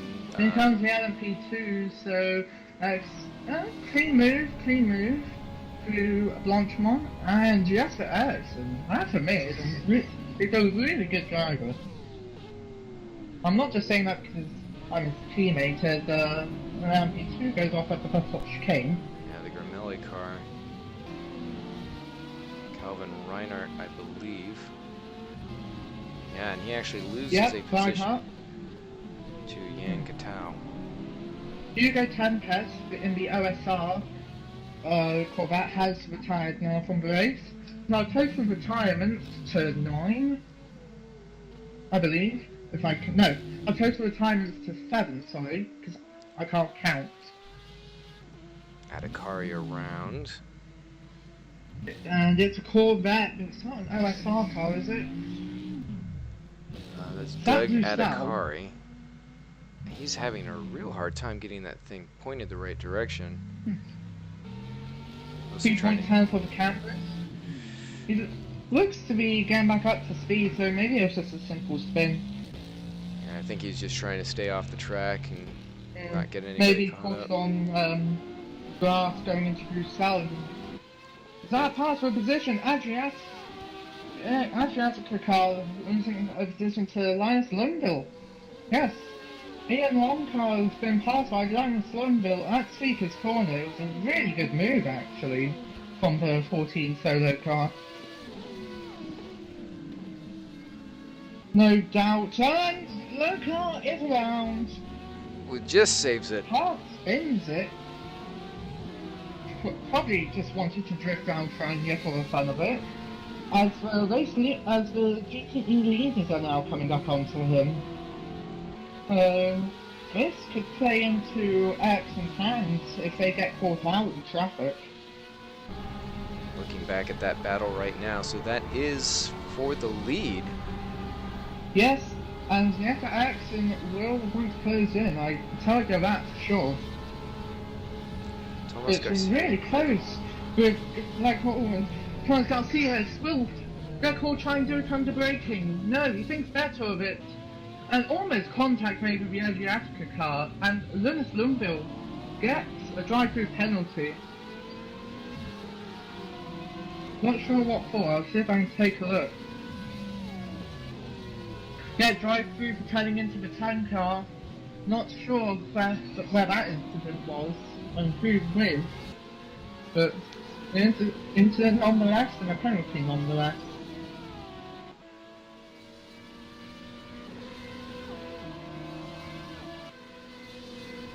I think we should stay with this battle for the GTE lead, as Greg Hall gets an Radion closing up the back of Thomas Garcia, pulls to the outside, down the Camel Straight.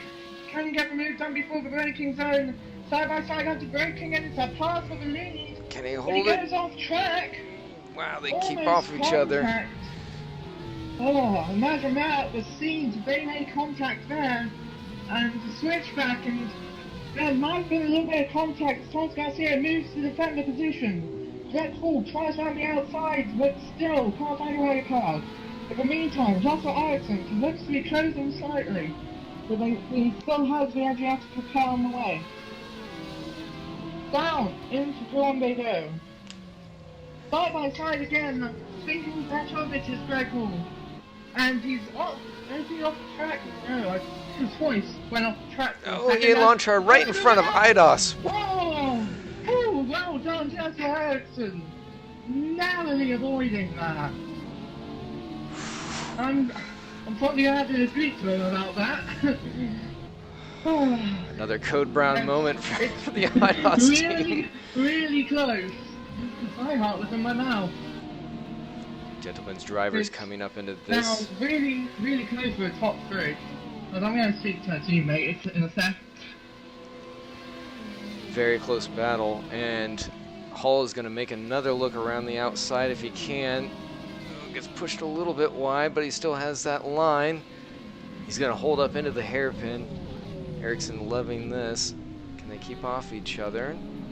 They've been doing a great job so far in keeping a very good battle, but very close.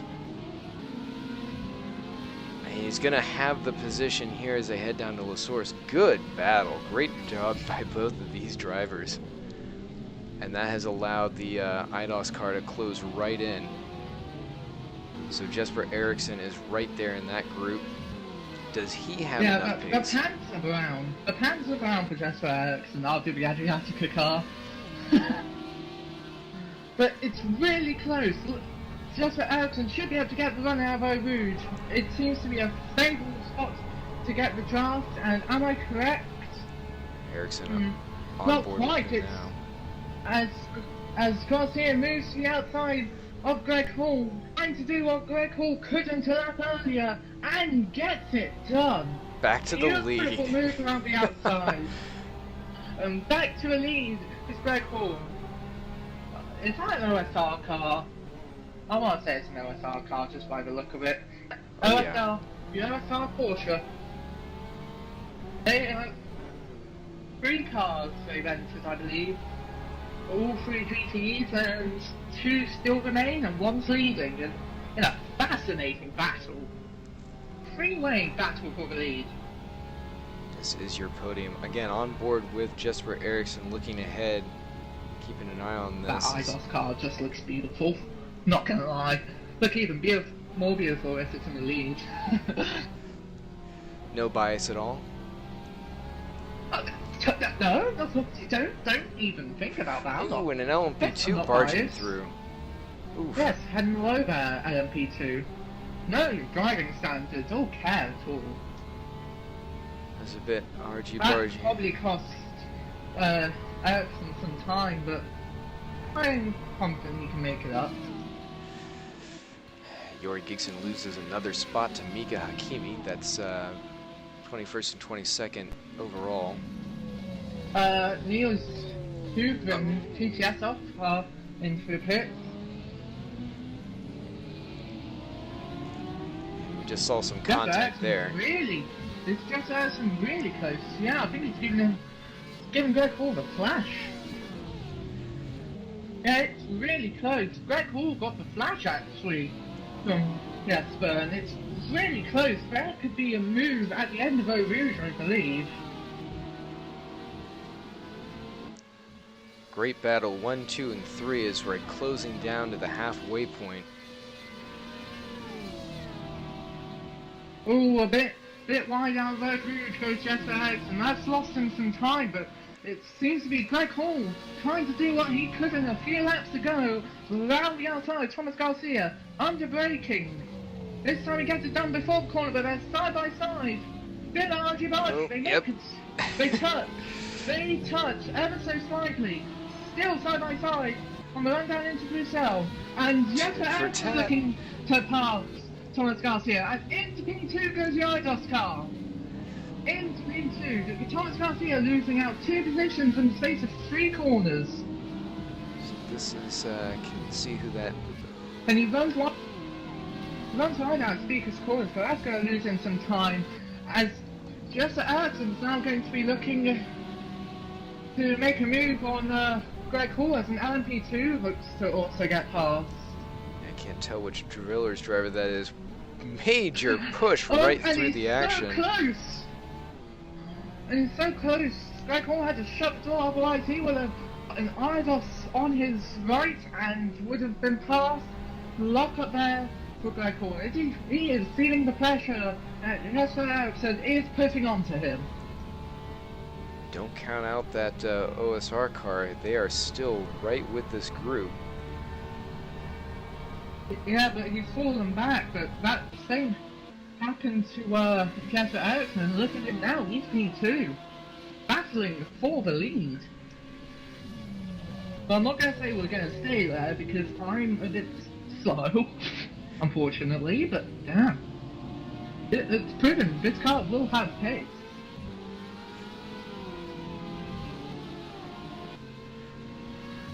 Mika Hakimi and Yori Gigson having a bit of a battle as well.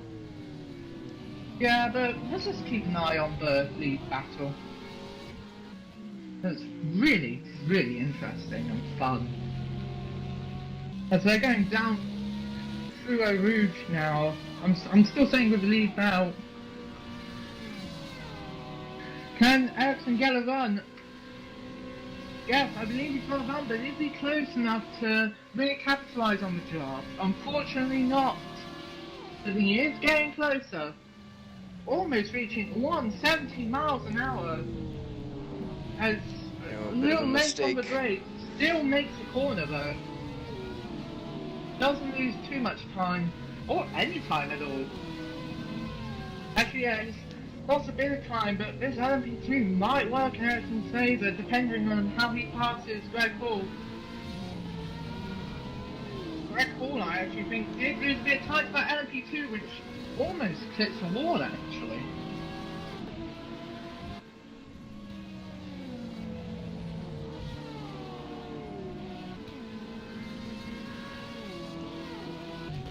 Quickly hopping back to the Yuri Gigson battle while that one cools off for a moment.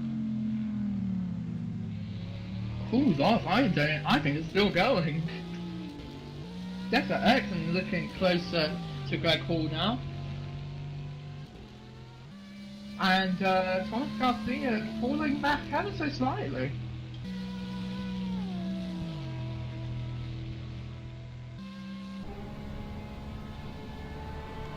On board with Garcia now, looking ahead as the Fancy Esport LMP2 winds his way up, launching up through this lead pack.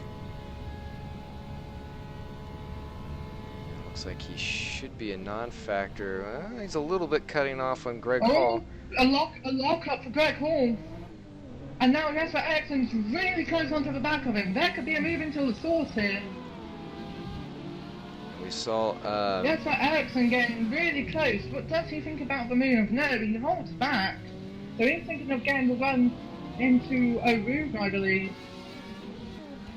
He'll get the run off the top of Radion and that'll allow him to slip past on the Camel Straight.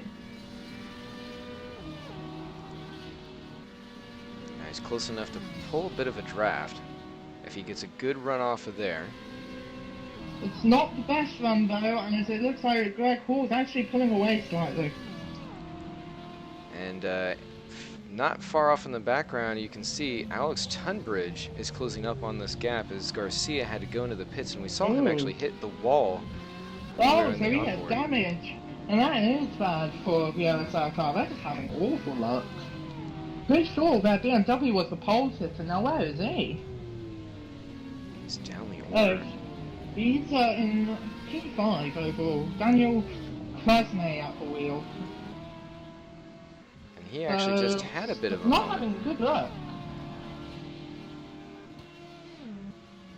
Coming up through Eau Rouge and Radion, I think he might have lost it. Ooh.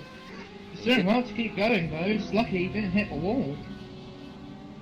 That car looking a bit shaky though as he gets passed by the Gramelli LMP2, which has got a big slide going through the carousel.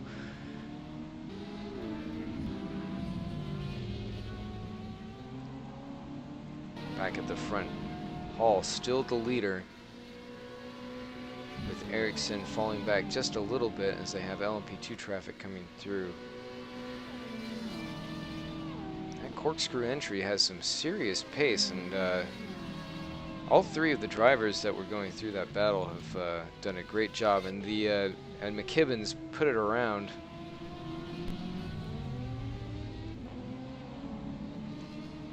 That car we saw already stepping way out. Hakimi continues to fall down the order as Pankotai Bentz and Fancy Esports makes a pass there. Calvin Reiner out of the pits.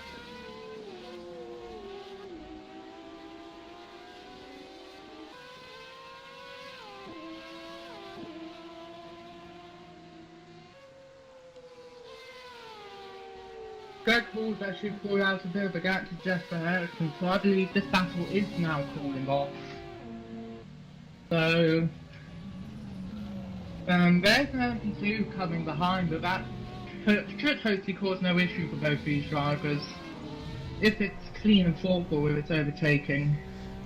So while that battle was I believe going... he's going to go do it down the inside into Bruxelles. And yes, gets it done cleanly. So let's let this battle cool off, I think. Meanwhile, this one back in third and fourth is heating up as Pleva and Tunbridge are going at it. And this has been developing as we are keeping an eye on the top three. Garcia broke off, and he's now back behind this group by a little bit, quite a bit, about 50 or so seconds, but you can see that Pleva is right in behind Tunbridge and has been sticking there for the last few laps. As the OSR BMW is now into the pits, Daniel Klasner and Mika Hakami too. So, 2 GTs into the pits and Calvin Reinhardt too in the 909. Not too surprising there, as we saw him really struggling with that car, either just because the tires had gone off or he'd done something to it throughout the run.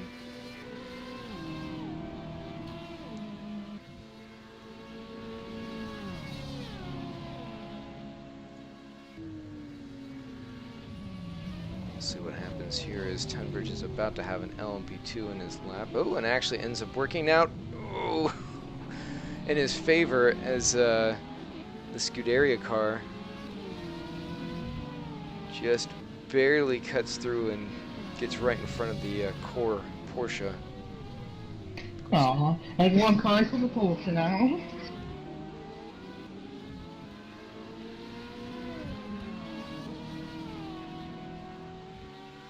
So Pleva... This happens in the OSR car. Yeah, Patrick Salvazzi now at the wheel of the 00 OSR BMW. And Thomas Garcia now sitting 5 in class after the pit stop. Scuderia teammates fighting for position well down the grid. Back in 15th and 16th. There's just had an awful race. Choose at the start of the race, one car having to start from the back after being really high up, I believe. Sorry, 16th and 17th, so even Yeah, further down. Ben is having an awful race.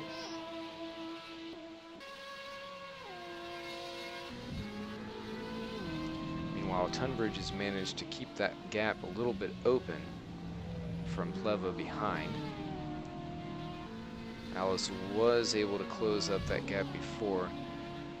Tunbridge is a decent racer. He'll just have occasional moments when he just loses the car a little bit. It just gets away from him, either longer in a run or whatnot. It might just be the setup or the track combination where longer stints just kind of go away from him. But right now he's showing fairly good pace. Oh, I need to change my name. That 991 is almost right back up on him.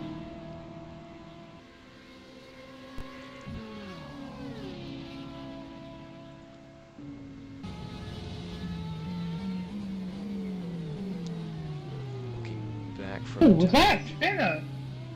Yeah, the MD2 had spun at on the exit of the bus stop chicane. I just saw it actually as Ericsson was going through.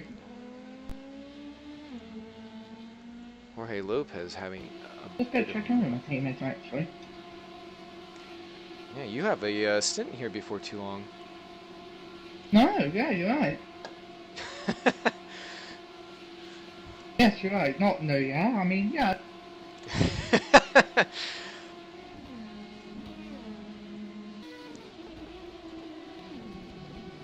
Jorge Lopez, gentlemen's drivers,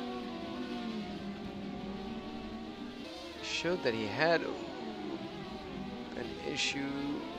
Oh, and he actually made contact with the Adriatica car.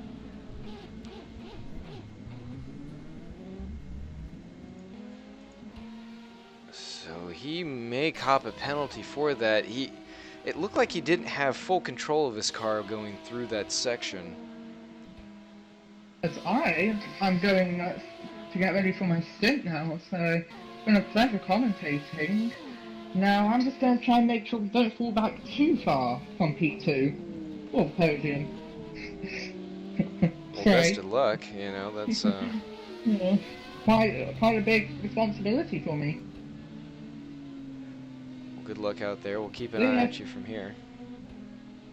Yes, please don't catch any bad moments. Can't make any promises, but good luck.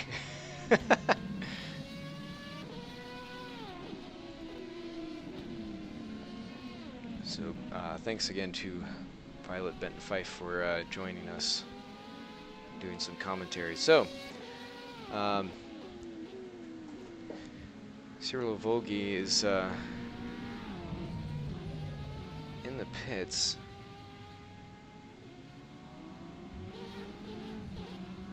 And just a quick one. So not sure if that was to serve a penalty. Only 25 seconds. Had to have been a penalty. Haven't been able to have a chance to look back and see what's going on in the steward's decisions.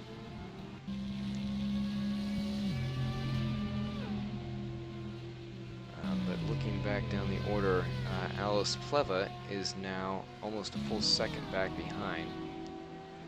Still well within striking distance if Alex were to have a bit of a wiggle or just a slight moment at any one point on the track. That'll be enough to open the door.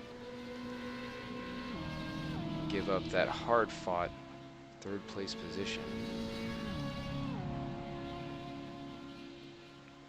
Meanwhile, Erickson and Hall just a little bit of ways up the track. Oh,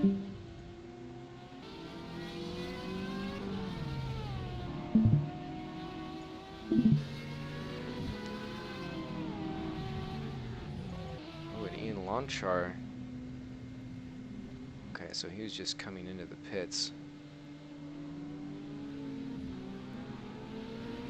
Bit of a speed warning as he was coming in, so that was a close one.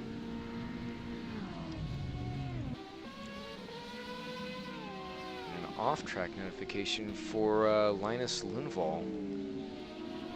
You see him closing in here behind Niels Hugeveen. Now, a lot of drivers should be doing swaps here as they come in for the mid-race pit stop. We're about 5-6 minutes away. Someone that's going to be upset by the Code 80s that we've had, which have thrown a few stint strategies to the wind. So timing is going to be off for a lot of cars across LMP2 and GTE. We're going to see pit stops spread about.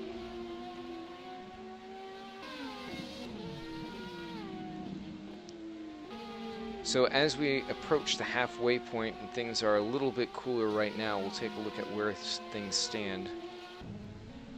At the top of the board is Santo Engqvist in the Seawolf Netracer LMP2, where he's pretty much stayed stationed, but he's followed not too far away, well, 80 seconds, by Ibrahim Khan. A lot of that a product of the various pit strategies and a few other things going on throughout the race.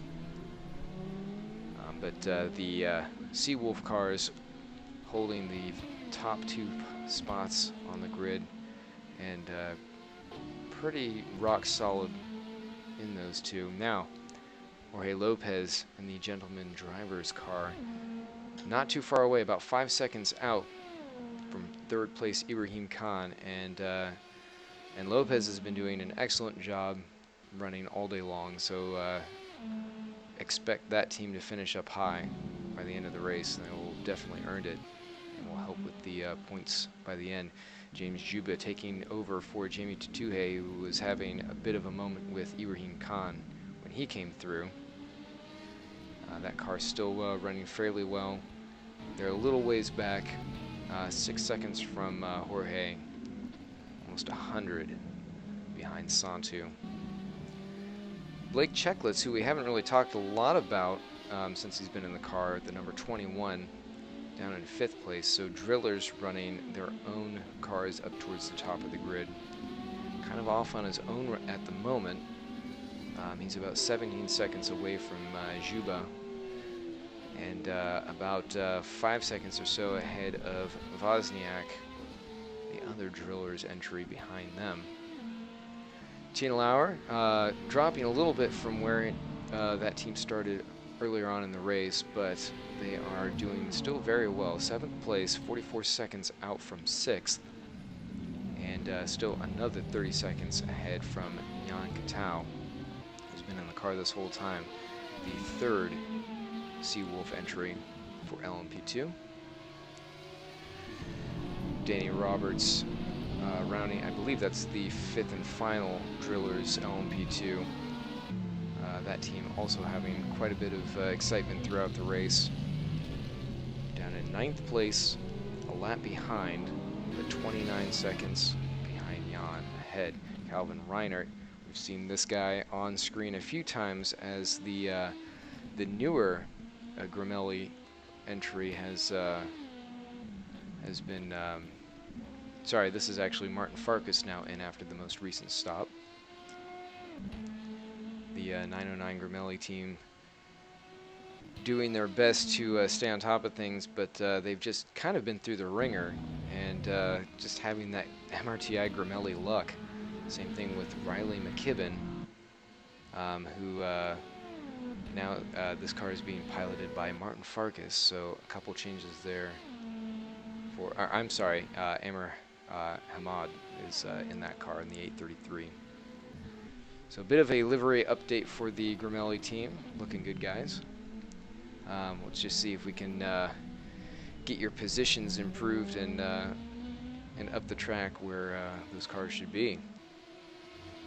Benjamin Ross running 12th place for Fancy Esports, and that 888 has just been to war. They've had some serious damage early on, and they're just now trying to recover from some of that. They are just about to go down a lap to Hamad in the Gramelli team. They're not far behind, and they're about 54 seconds ahead of Peter Schoenemann for Scuderia Adriatica, and that car has been the poster child of controversy as Schoenemann driving through. We've got a notice here for Houdin. TCS off. It looks like all is good there. He has lost a spot to Hakimi as he had a bit of a moment. Actually very close to taking a look at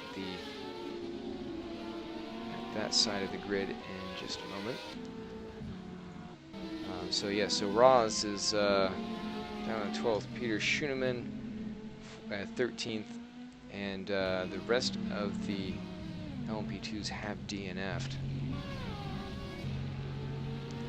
Top of the grid for the GTEs is Greg Hall, who's been putting on a fairly indomitable performance, and we saw the fantastic battle between Hall, the IDOS entry, and Garcia in the OSR Porsche. Now Garcia had to peel off after they had a great battle, a little bit of contact, but it was mostly above board.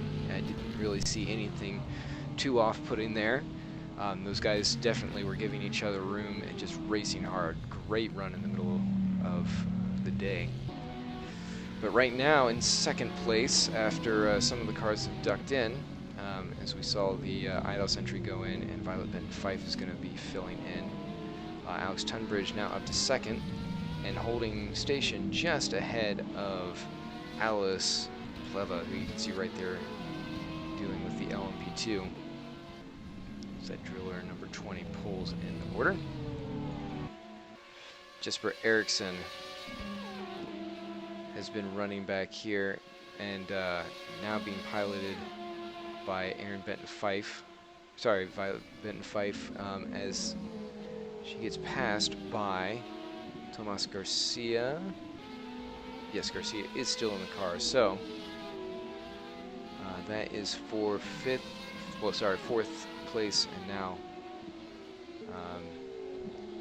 and Fife is down into 5th. And as you're saying, they want to try and make up as many spots as they can, or at least hold on to the top end of the order. So already starting to go through some rotations for drivers. Nikola Kadorin is now in, I believe that's 6th place for Blue Bolt Racing, number 54. Okrajnai having a bit of a crash. Not Crashnai. Top of Eau Rouge looks to keep it going. And I have a feeling that this is going to be another example of the car going light and just sailing off into the wall.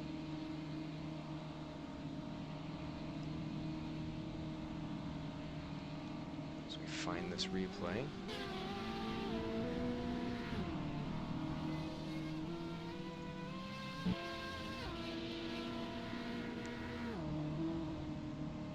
Krajnai, top of the hill. Yep, just a little bit off on the left, trying to catch it. Lucky not to lose a wing, but that car can't feel good. Caught it right on the rear quarter panel. Seems to be okay under power, so they might have gotten a little bit lucky with that. I'm sure they'll be into the pits here very soon. They're running top 10. They'll likely fall out of the top 10 position here shortly. After they surely go in.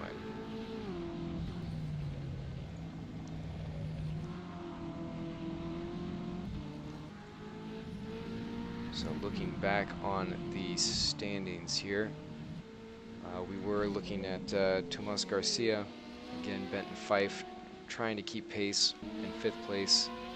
Nikola Kadorin down in 6th. And Yori Gigson now following close behind, looking to steal that away, sitting back in 7th place. That Corvette running pretty hard, and they definitely have the pace to be further up a field, but they just haven't been able to get there. Just circumstance and outright pace from some of the other teams have kind of kept them a little closer towards mid-pack than where they'd like to be.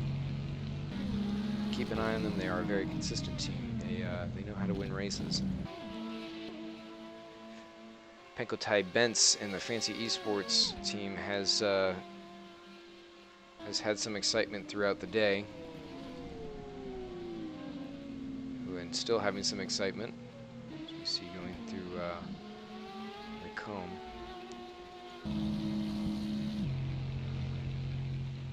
Doug Adakari here on screen for Porticat Racing, number 46. And we have a DNF from Patrick Silvazzi. I think that might have just been a disconnect. Adakari is running 6 laps down overall. 20 seconds behind Bentz and about 46 seconds ahead of Miki Hakimi, who has also been struggling. As we said, we usually see Hakimi in an LMP2, but today they're running in the Porsche 991. That team is actually not that one moment. So Mika Hakimi and Amir Hazik for Blue Steel Racing. So trying to make the most of that situation. And then we have Niels Hugaveen, TCS off, as we've seen in other races, has been top of the board. And they're just really struggling today. They've had a bit of contact, a few moments. Didn't look like there was anything major to really set them off. No really long pit stops. But unfortunately, they're just way down the order.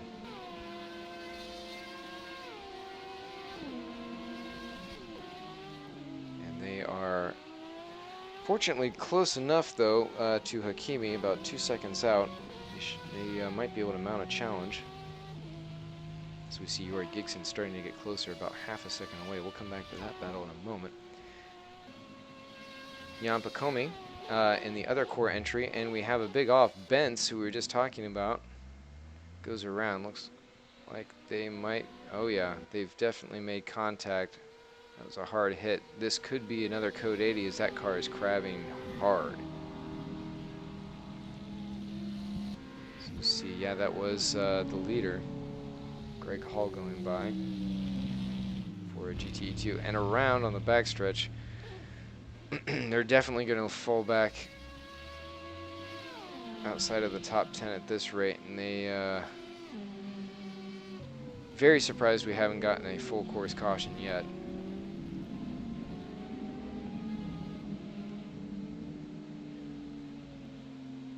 Coming up over Radion is just, it's about the worst place where you can have an accident, because it is one of the most accident prone corners on the track. It's the one where you're carrying the most speed and are going to have the most damage, and you're almost certainly going to hit that wall. It's a corner that has taken drivers' lives and certainly ended plenty of races.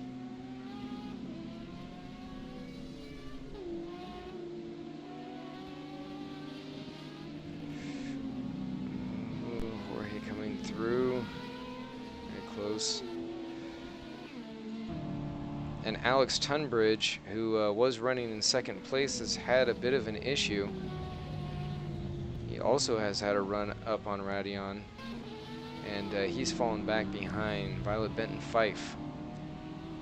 So Fife now, Benton Fife up into trying to find her on the 4th place.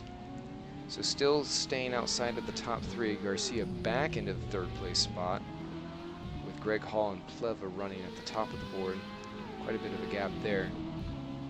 And I'm sorry, it actually wasn't Tunbridge, it is Liam Rance is now in that car, 5th place.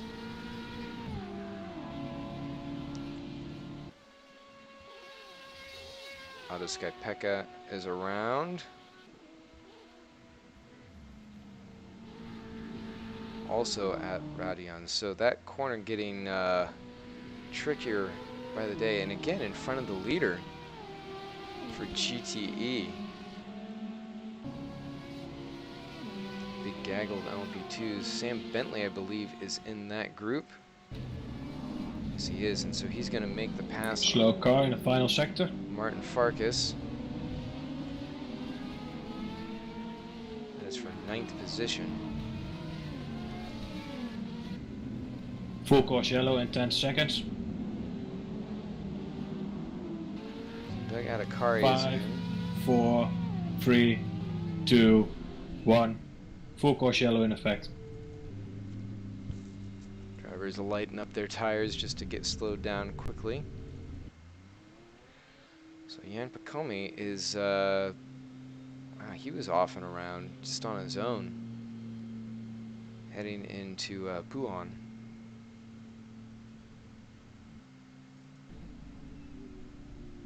Joey Vrolik getting passed by Carlos Pons. Did Pons not slow down?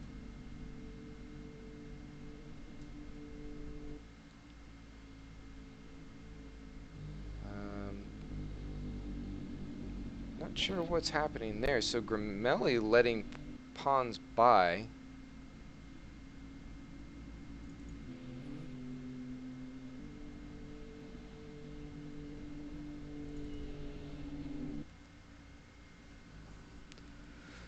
So Amr Hamad letting the Gentleman Racers team by. Sorry, Gentleman's Drivers. I'll get that right one day, guys. Green flag in 10 seconds. 5, 4, 3, 2, 1. Green flag. Off they go again.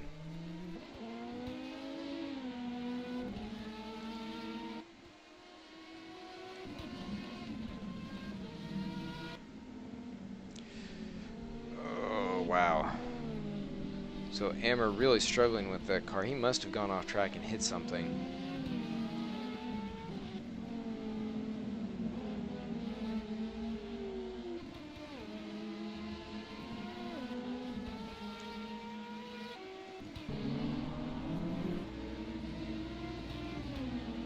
So Ibrahim Khan fighting back.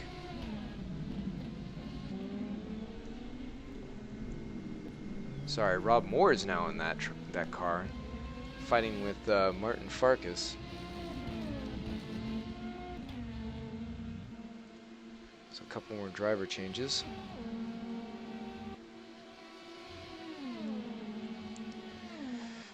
By the way, we are now under halfway. We've had about 4 or 5 cautions.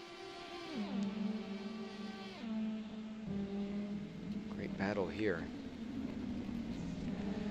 And Amr Hamad has been DNF'd. Greg Hall coming out of the pits, it looks like, after a long, well, okay, so that was a little bit of misinformation. Said it was 8,000 seconds. Might be problematic for this race.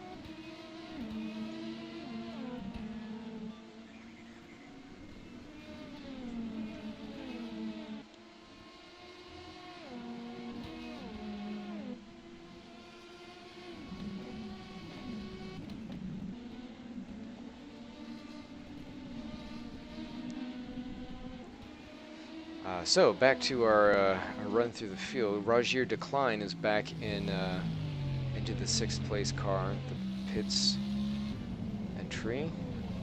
The other Scuderia one. Nikola Kadoran is down here in 7th place. Mika Hakimi right behind in 8th. Niels Hugaveen back in 9th, a little bit of a ways away. Costa is not far away in 10th. So we got a couple battles heating up. Joseph Frederick Sudo is down in 11th,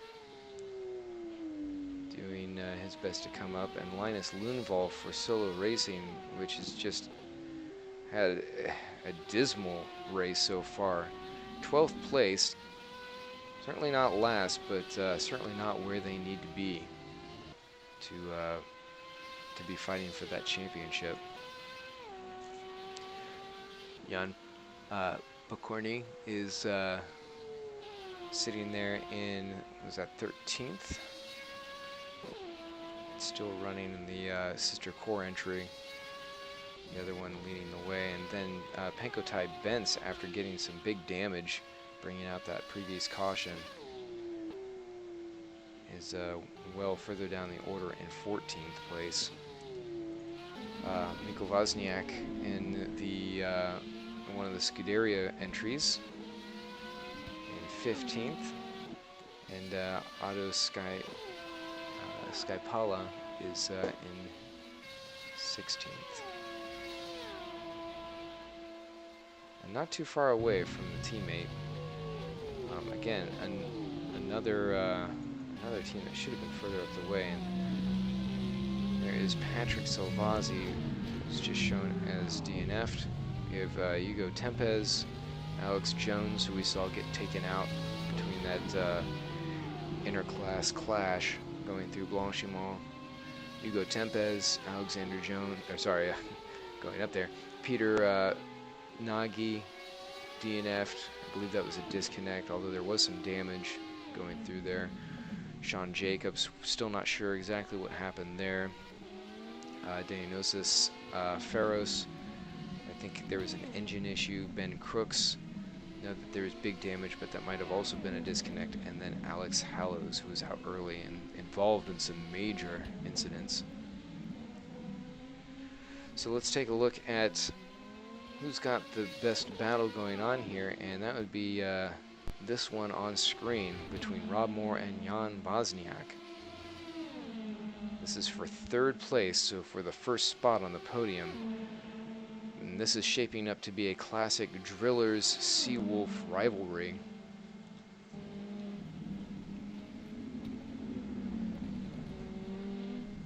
So we have a Seawolf Driller, and now Driller Seawolf lineup. This is at the front of the field. Enqvist, Juba, Wozniak, and Moore in that order. Engqvist still holding a sizable 64-second lead over second place Juba. But it has been looking like it came down, because it was at 70 seconds before pretty steadily.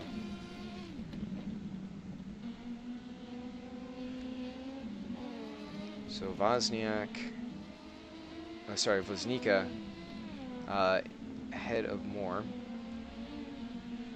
Oh, and Roz is now around and off track. So the 888 again, and now one of the few LMP2s that we've seen going around at the top of the hill.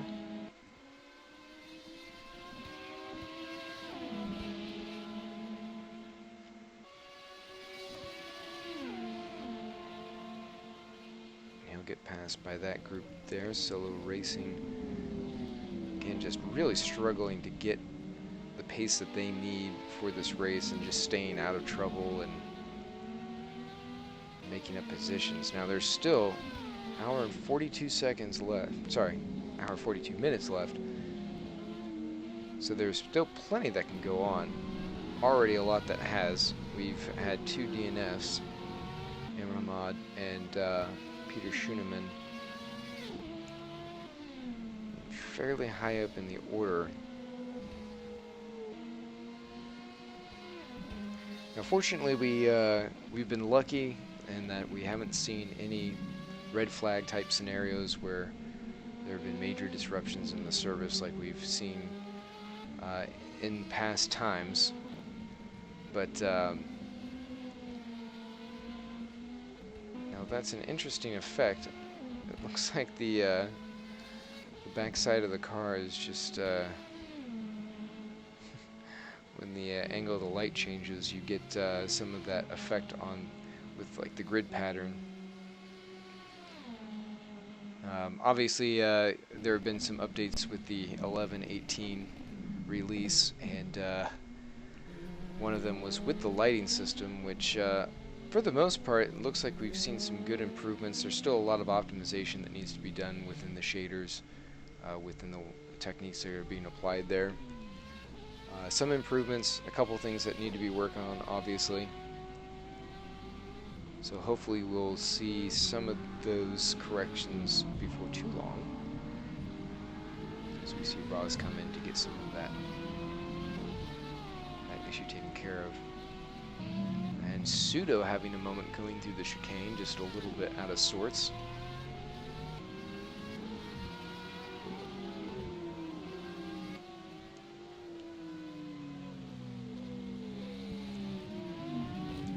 Looking a little bit loose there, so tires might be a bit hot, a little bit worn.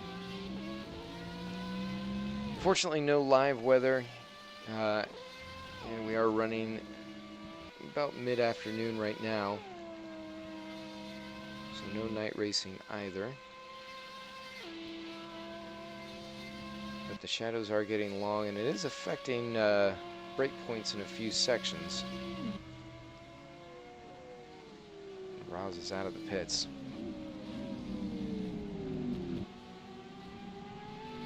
So we're going to, as things calm down here, we're going to do a brief commentator's break, but stay tuned to enjoy some of the sights and sounds, and we'll be back for more live commentary shortly.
Full course yellow in 10 seconds. 5, 4, 3, 2, 1. Full course yellow in effect.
Green flag in 10 seconds.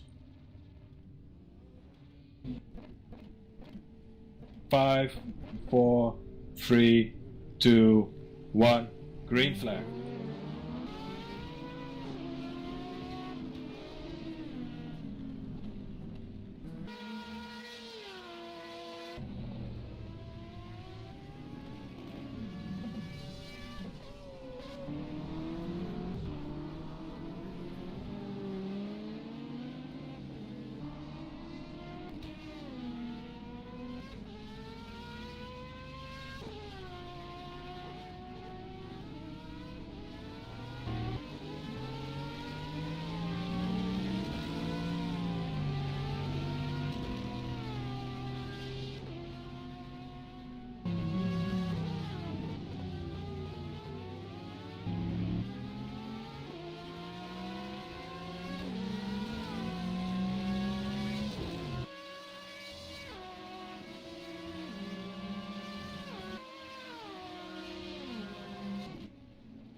welcome back, everybody.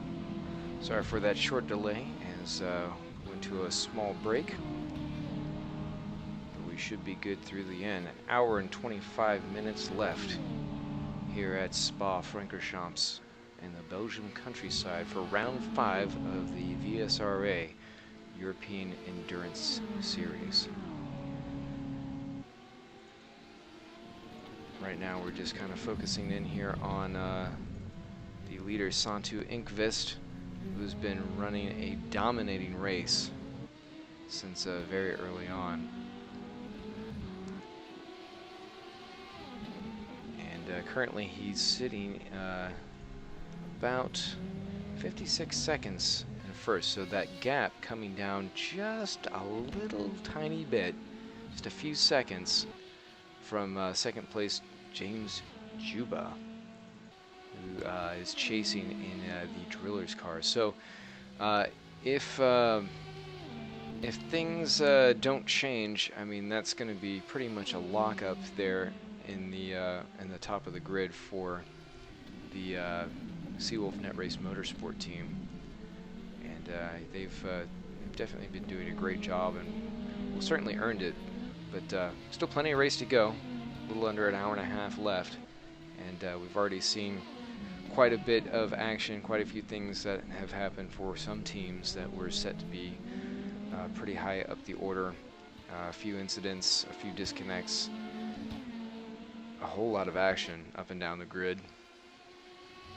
And Jan Vaznica not far away either from teammate James in third place, and we saw Rob Moore before we left in the Seawolf Net Race Motorsport number 47, not far away now, currently around 12 seconds behind Voznica.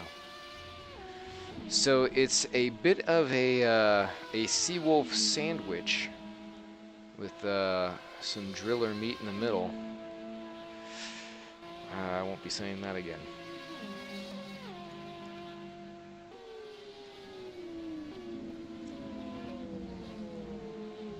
But yeah, taking a look at what's going on up and down the grid, seeing if there are any close battles. It looks like, for the most part, drivers are fairly spread even. However, do have a bit of action here back in the GTEs. Rogier Decline running the Scuderia number 70, 16th overall. But this is for, I believe, yeah, 6th place, chasing down Alice Pleva in 5th. So this is a little bit more where they wanted to be.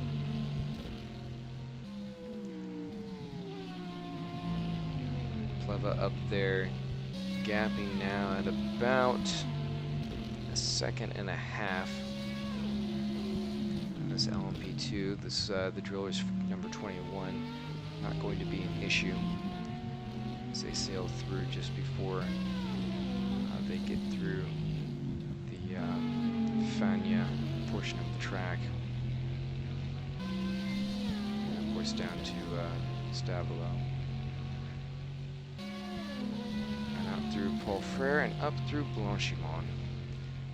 Real shame that we're not seeing this at night, because I can say from my first time running here in the M1 Endurance Series, my first endurance race at this track, it was really cool to see the Corvette's exhaust flames shooting out in the dark from way back as you're starting to climb the hill.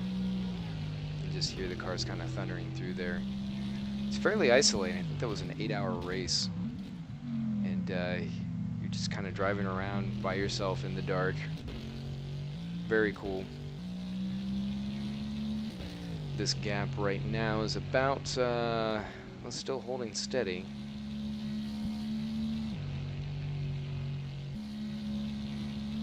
I might have actually opened up. Oh yeah, so Pleva actually just went into the pits. I completely missed it as I was reminiscing about the old times. So Rogier Decline now up into 5th. Pleva having to drop back. Now, a lot of the driving stints are sort of messed up now, owing to the cautions that have come out throughout the race. There are about 5 or so through the first half, and that really kind of messed things up. There's an early Code 80 that happened probably about halfway through a fuel stint, maybe even a little bit earlier than that. And a few drivers took the bite and went in and loaded up. That actually cost Ibrahim Khan quite a bit of time. But he ended up coming back after some of that worked out. And further cautions managed to make things change from then on. By the way, Alice Pleva actually in for a penalty for track extension, so not a scheduled pit stop. Looking up the road at the IDOS entry being run by Violet Benton-Fife, who was commentating with me earlier. That car up into 3rd place now, or no, sorry, 4th place still. It was being piloted previously by Jesper Eriksson, who did a phenomenal job battling it out with Greg Hall of the SMR Corkscrew Motorsport BMW. And also for a short time in there was the OSR Endurance Porsche 911 RSR GTE, driven by Thomas Garcia. And all 3 of them were locked together in battle. It was really great to watch. Hall and Jesper were just, you know, they were as close, if not closer, than you'd expect the pros to be, and just really holding through several laps of great action. That one had a lot of people on their toes. Certainly Violet, who was in the booth just watching the car right in the action, where she had to get in the car and take off. And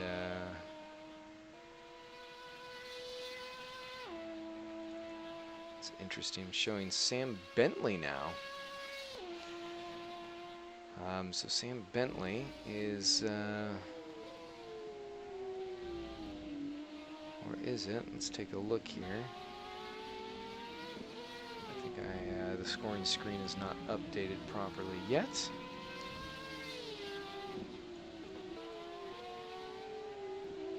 No, okay, so Bentley not in the car.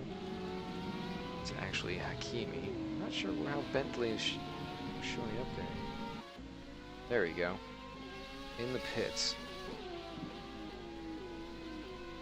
So apologies for that, a little bit of a glitch with the software.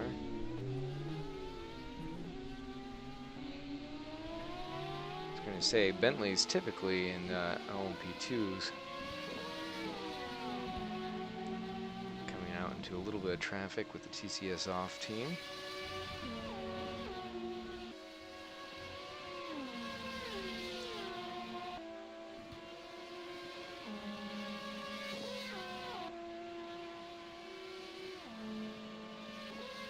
Further down the order, as we were just watching that play out, is Roman Prikryl, who is she has taken the position away here from Nicola Abate, sorry, for TCS off. And that team, again, they've just been really struggling for position and pace throughout this race.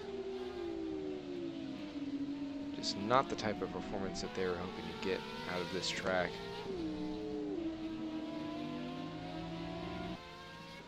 Again, it's a great track. It's a driver's track. I mean, it's got so much to offer. It's very quick. One of the most famous turns, or series of turns, in racing history with the Eau Rouge Radion complex going uphill, where you just go flat out and hope you don't crash. Just kind of pray for it. But we've seen plenty of drivers losing it, particularly on the GTE side of the field, where they'll get to the top of the hill and the car goes light and the back end just slings around. Few have been able to escape without injury, other than losing some time, and others it's cost them severely. It's actually been the cause of a couple Code 80s so far. So we see the gentleman's drivers get into the back of core, and that's going to yield the position back to TCS off. I don't think he was able to check up quite enough. So a bit of a misjudgment there.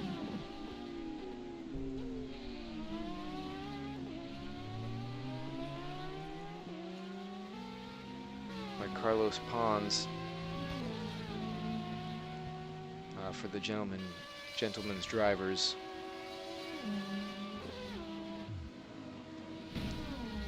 Oh, and a big crash.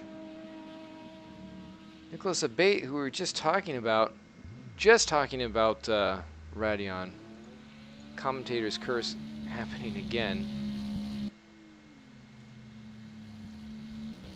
And he hits the wall again.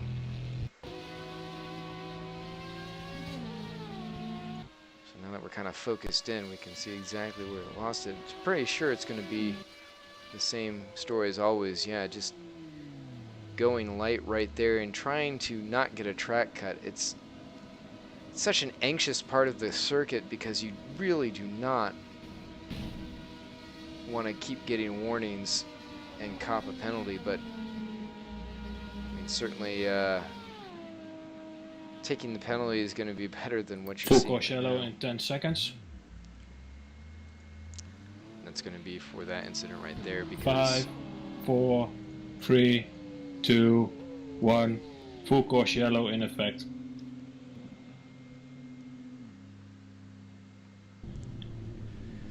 so that was a major hit, and TCS off is going to suffer even more through this race. And oddly enough, using a bit of a shortcut there.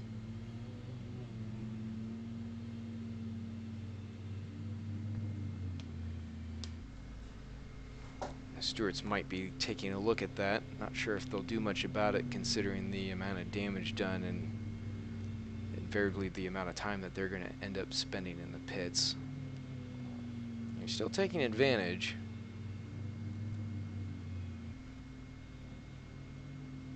Yeah, that car is crabbing badly.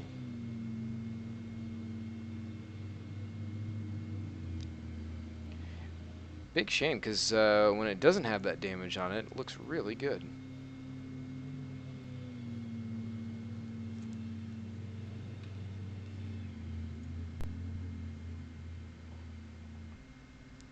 So, who is coming in for a pit stop? We saw Thomas Garcia coming out just a little bit ago. Garcia running up in. I'll find him here on the listing. It seems like the standings are flipped to the backside. There we go.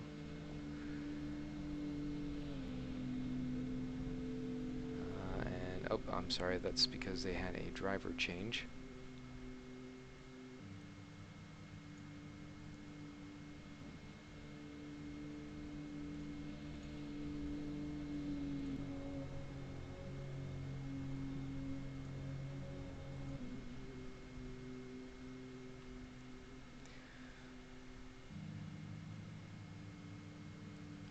Looking at some of the lighting, it's really improved quite a bit, but as I said before, still some work to be done by 397 on that front to get it to work just a little bit better. I mean, they're working with an older platform, so you know, there's a lot that's been implemented that can definitely be improved upon. They don't have any of the fancy Unreal or Unity engines to do base work from, so a lot of it is homegrown, unfortunately, and based off of, in large parts, from the original R-Factor engine, even though a lot of the physics have been upgraded and everything else. Some of the atmospherics have not really been attended to as well. Still, that said, there is plenty to look at, and they keep making it better all the time, so hopefully we'll see even better things coming through. Haven't had to use their red flag system yet, so that's another plus. Although having that for some of the longer endurance races that are out there in the wild will definitely be useful. Certainly for the official 24-hour Le Mans race that will be coming up before too long. Green flag in 10 seconds. As we get ready to go back to racing. 5, 4, 3, 2, 1. Green flag.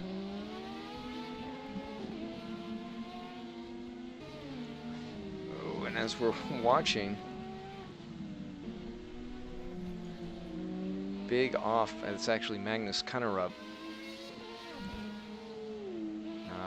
Not sure why he had that off, because then he hit the wall too.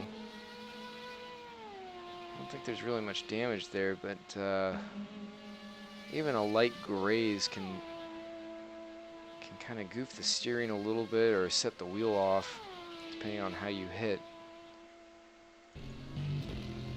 Joey Vrolik taking the pass now on Carlos Pons. So Driller's up to 5th, and Pons is starting to really fall back for the gentleman's drivers after having a very successful day to this point. Ooh, big slowdown as they come up onto the back of Roger de Klein.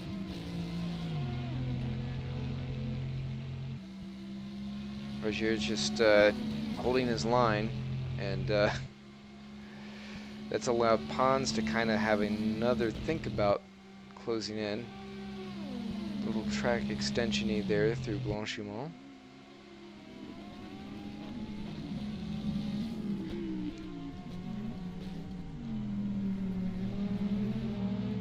But, ooh. Bit of a push by both drivers onto the outside, exiting the hairpin into La Source. A bit of a twitch from Joey. Doesn't look like it's really much of anything to be able to give Pons a helping hand. Still holding at about 1.2 seconds as they crest the hill. Pons getting a slightly better exit, although he lost a little bit on the entrance. Let's see how they split coming out of the cone.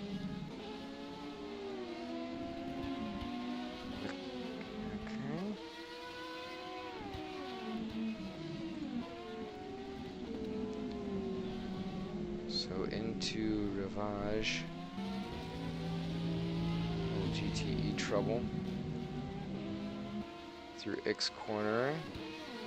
Not sure why Scuderi is flashing the lights.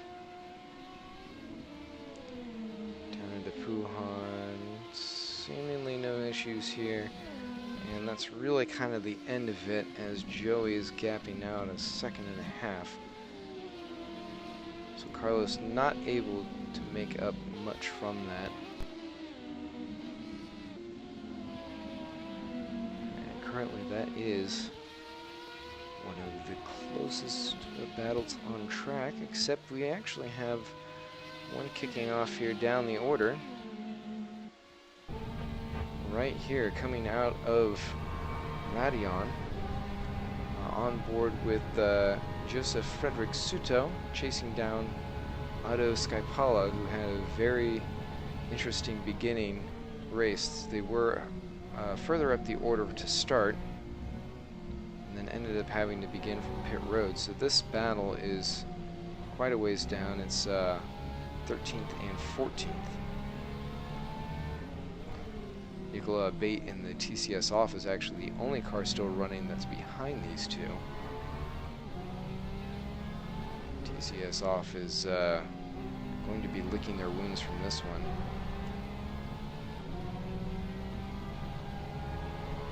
They're almost a full 90 seconds behind. A minute and a half gap will not help anybody.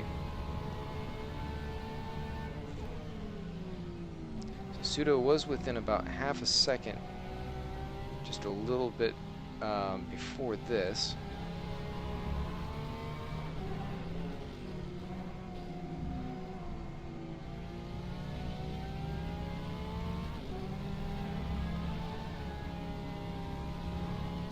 Sudo definitely seems to be struggling a little bit with the car. Seems to be a little bit slippery under power. In fact, it's being caught right now, and a penalty for a Bate. More insult to injury.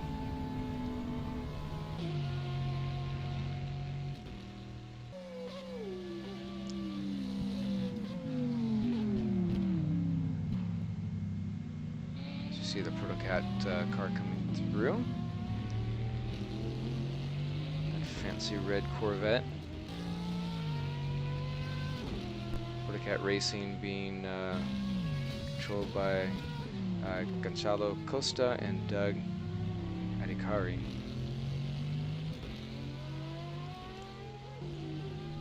Take a look at where they are running in the standings.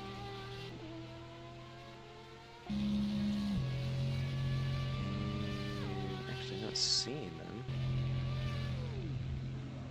Oh, what a big spin!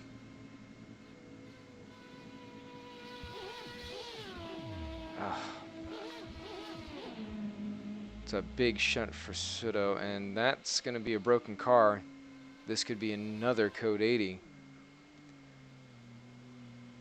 They're totally unable to control that thing. Now this is... Full course yellow in 10 seconds. 5, 4, 3, 2, 1, full course yellow.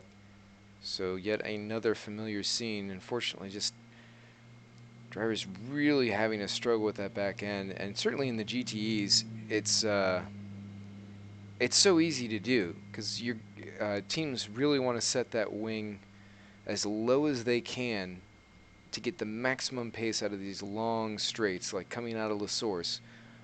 Leading up to La Source, coming out of the chicane, going through the long stretch up through Blanchimont. Of course, the Kemmel Straight. You want to make sure that you can maximize there. There are so many really fast sections of the track that the more drag you can take off the car, the better that you'll be able to maximize that top end. But unfortunately, it lets the car go light, and having it light in the front end too, that doesn't help. But I mean, it's just the nature of the turn. It's so easy to have it go around on you. I know I've experienced that sensation in an LMP2, which is less likely just because you've got so much more downforce. It's easier to go flat out without as much issue, but unfortunately, it's just very, very tricky. And I mean, it's one of those things where you can have a very stable car through most of your stint, and just as the tires go off, maybe your speed out of La Source is just a little bit different. Maybe your tires are just a little bit hotter. Maybe your line through the corner is just slightly off. And all those small things can really add up and put you in a lot of danger. And I think we've seen some of that with a few of these incidents, like the one that Sudo just suffered from.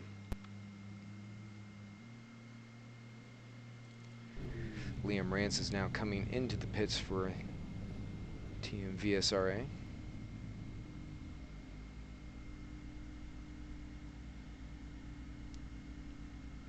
I joke a little bit. It's actually DDoS Racing, but heavily sponsored, and they share that similar livery in other series. We've seen them in EERC where they've run a McLaren for the GT3s, and they usually do fairly well. They're running in second place currently. Alex Tunbridge piloting before and doing a phenomenal job, just staying steady. He watched that three-way battle for the lead ahead of him early on. He had his own battle with the red Corvette behind.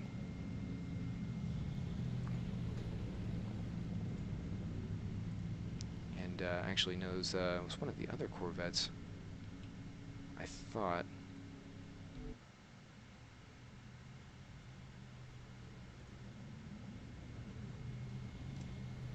Sorry, no, it was actually Pleva, Alice Pleva in the core team Porsche.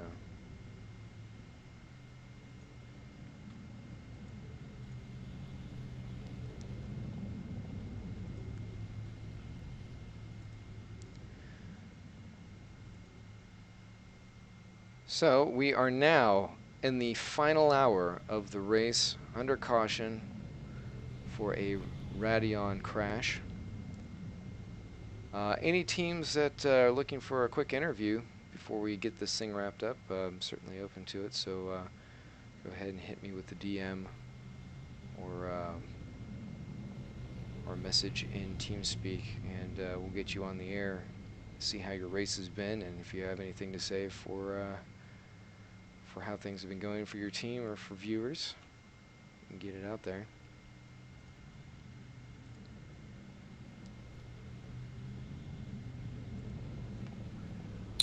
Green flag in 10 seconds. 5, 4, 3, 2, 1. Green flag. All right, back to racing. 58 minutes to go.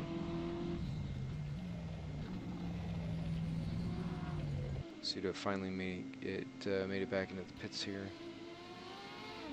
Fortunate camera angles with this particular version of the track.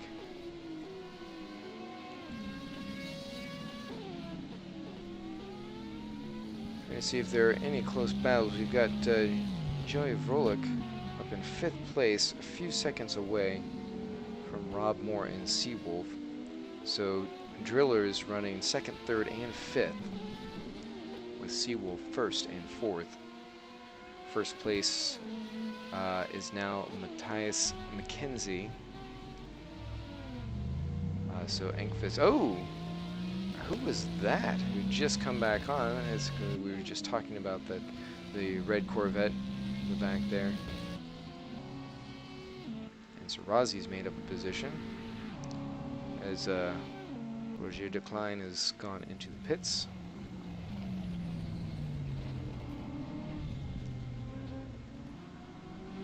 Lucas Arazi is in 5th place.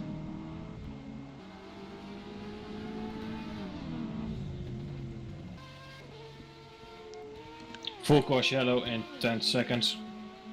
We've got another full course caution. Not sure what that's for. 5, 4, 3, 2, 1. And Full course yellow. I think that was for possibly Roger Decline. The car's crabbing. If I had to guess, I would say that that was a another wreck out of La Source.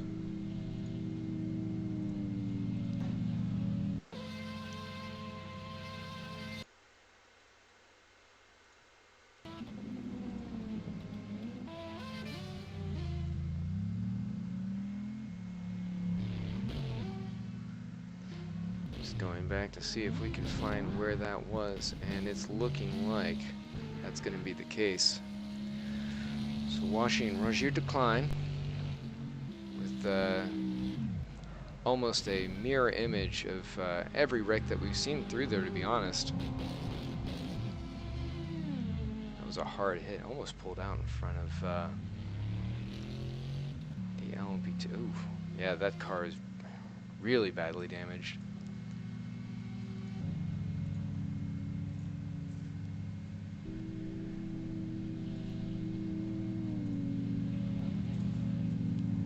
So that was either Tien or Tom chasing. Actually, it's Tom chasing. Can everyone just stop gaining time with the car rolling downhill and gaining speed for there? Thank you. So drivers taking another slight advantage by allowing the cars to apparently roll downhill. I'm not sure if they're clutching it and that's allowing the car to go faster. It'd have to be through some of these sections that we're looking at now, like down through Rivage, Wuhan, like that area. Possibly after La Source, you do have a little bit of a downhill there.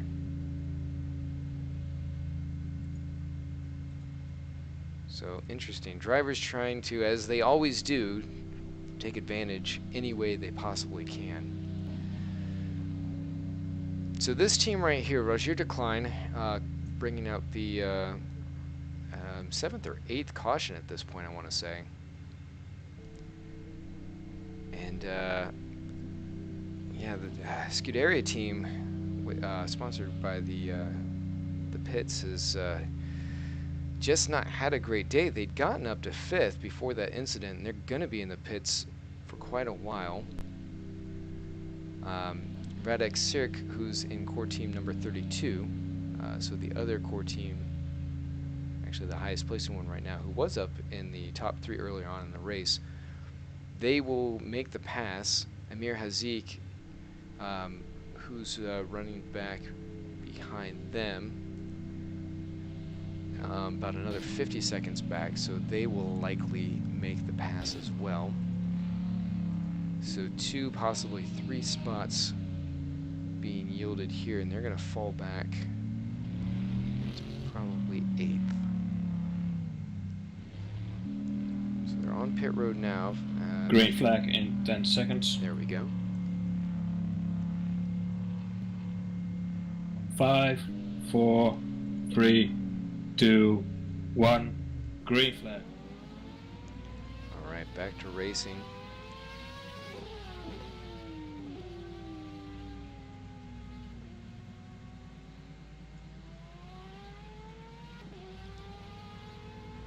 Just trying to find. Okay, so that's Blue Steel Racing with Amir Hazik and Mika Hakimi. And Sam Bentley has a penalty. This looks for track extensions. Down in 9th. Very odd place to... Oh, and Rob Moore's around. This is heading right into the hairpin. And he just lost a spot, so that might have been a battle for position. Well, let's take a look. I don't know, it looks like he's on his own, so he's... it's already looking a little bit shaky there. Coming up, and... Oh! Oh! Ow! The Driller's car just getting around. So I'm not exactly sure why he was making contact there. That GTE looked like he was going awfully slow.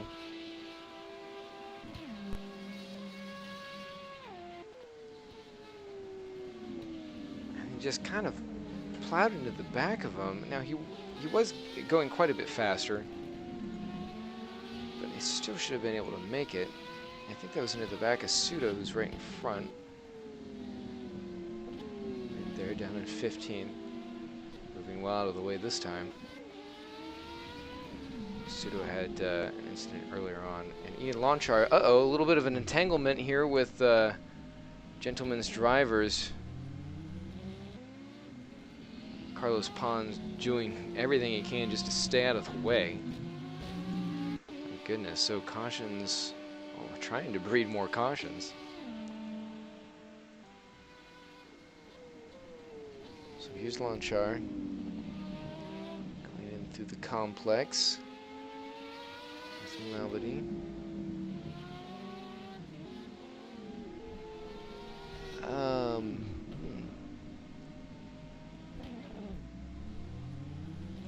Not sure what to make of that.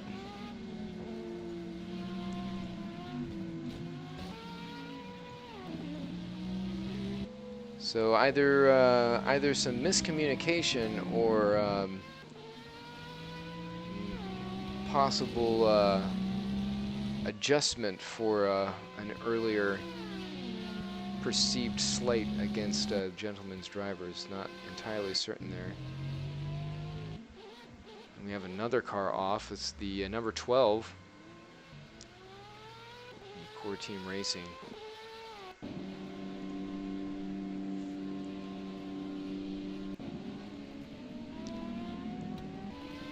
So down towards Ix, no issue here. We saw John Nelson getting into the wall there and losing a tire in the OSR Corvette. So he's down. Oh, so yeah. Oof. I wonder, was that the same driller's car that we saw trying to avoid the Seawolf incident at the chicane just a moment ago? And Pseudo's wrecked. So one right after another.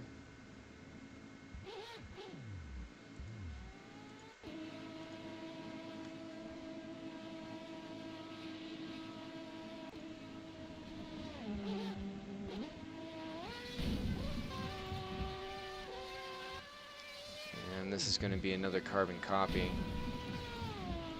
Heavy, heavy impact. Now something happened slightly ahead of this. Oh, they just lost it on their own. Wasn't sure if they'd made contact with that prototype.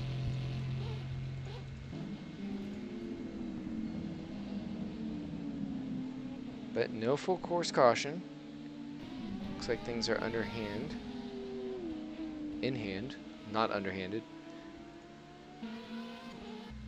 And Sarassi's around. Another incident.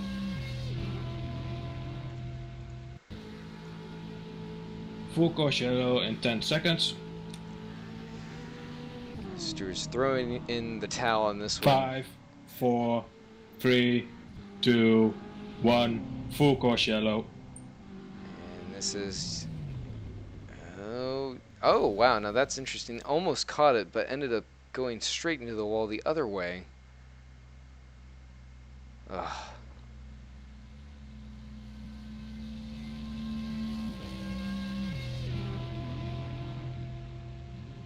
Fortunately, I was able to get away, but wow.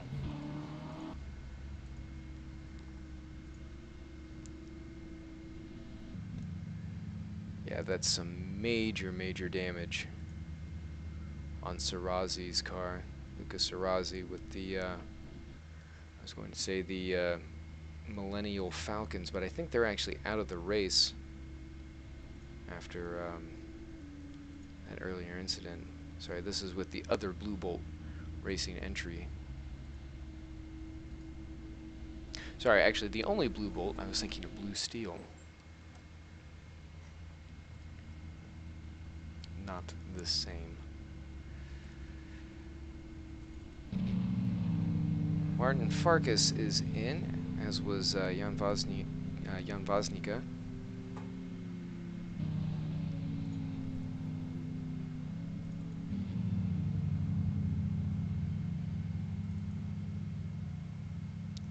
So Linus Lundvall and Rogier Decline are right there for position. 9th and 10th.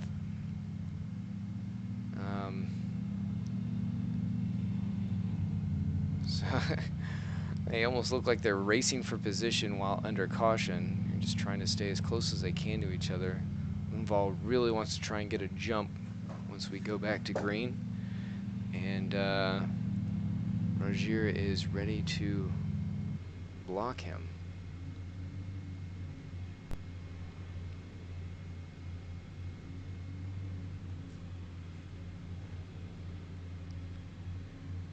So looking back at Lundvall.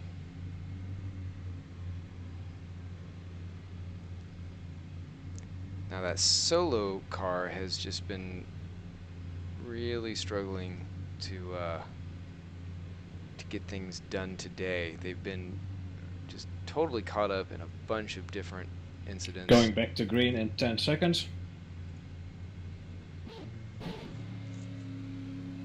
5, 4, 3, 2, 1. Green flag. So both of them starting almost identically together. And a little bit of a block. Solo, by the way, our points leader by 3. They'll almost certainly lose that by the end of today. 44 minutes to go.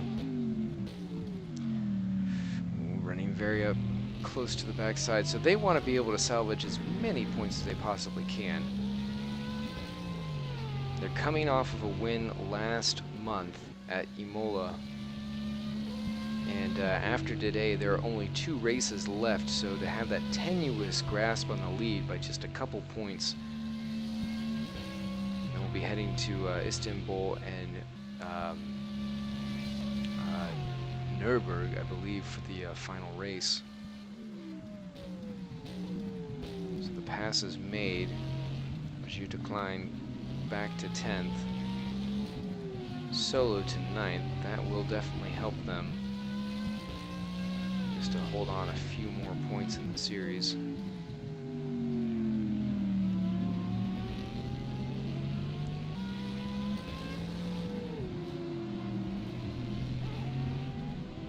Oh, and a bit of a cheeky move. We thought it was over, but now Raju Decline gets a run. Bit of a server skip there.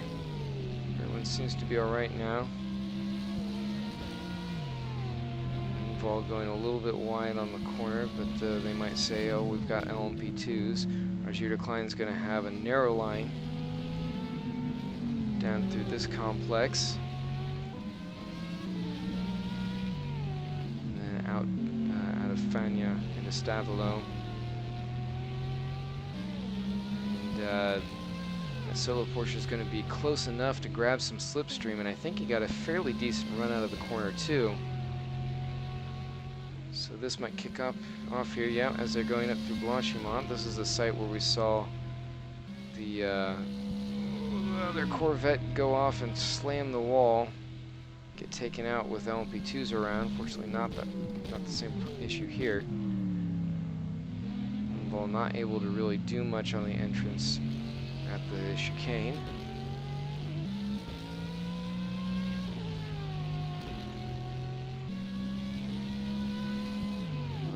So far, and Sam Bentley actually having a good battle with Christian Matten. So another Seawolf driller battle going on. Quickly step away here. So Seawolf looking at Christian Matten. Back to Sam Bentley, who is on a charge.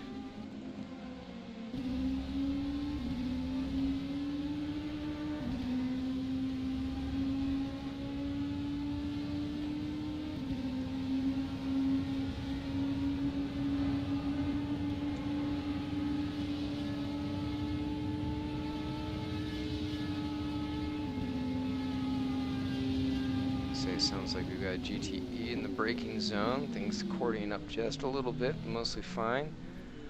And Abate is off track and DNF'd again. Magnus Cunnerup coming into the pits. And then back to Bentley, who's having a peek at the inside. Unable to do much with it. By the way, the Grünwald Decline battle is now just under a second away from one another, so still holding together. Moonball has the position. Will likely move away.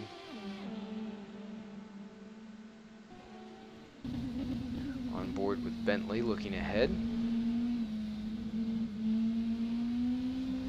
Christian Matten holding pace. I think Bentley might have just a little bit better cornering, a little bit quicker off. Just needs to find a way up and through. Bit of an extension coming out of Ix.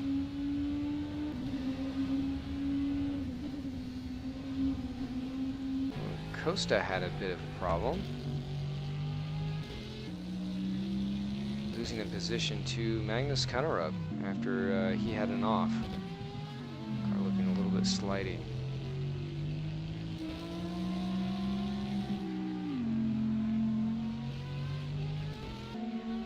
Now back to the battle up in 8th and 9th. So coming into a bit slower traffic.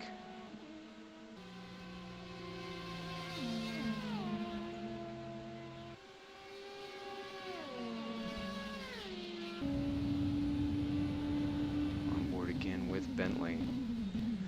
Really closing up tight, getting a little bit wiggly.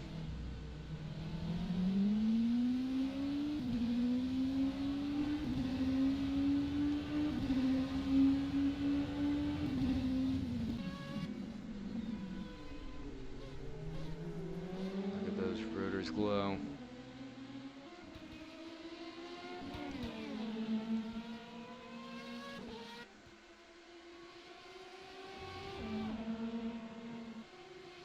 Over the crest, a little bit overuse of the curve there. They might have caught a warning for that. Rogier Decline has a penalty. Costa and Kunnerup are back and forth. Kunnerup into the pits. Oh, and Matten falls to Bentley. We just missed it.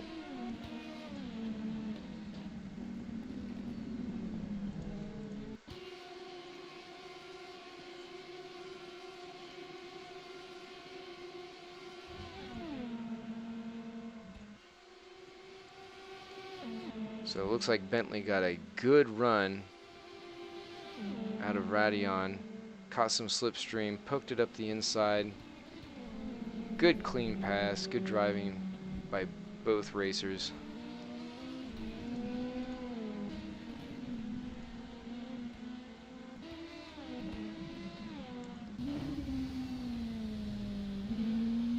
So unfortunately, Matten now losing position to Drillers and falling down the order. Magnus Kunnerup now coming out of the pits.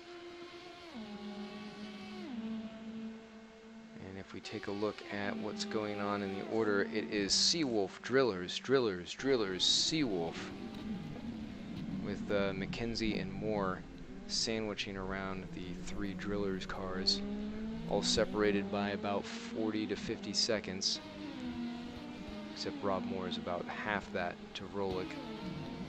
Gentlemen's drivers, number 39, Carlos Pons in 6th place, about 27 seconds behind Moore.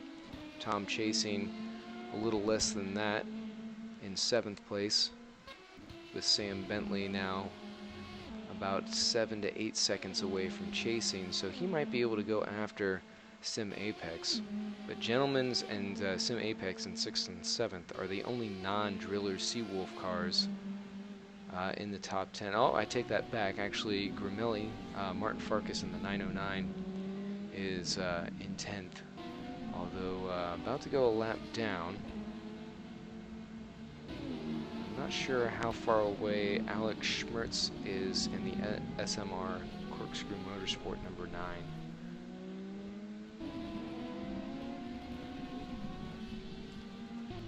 And Ian Lonchar having a bit of a loop around back at the hairpin.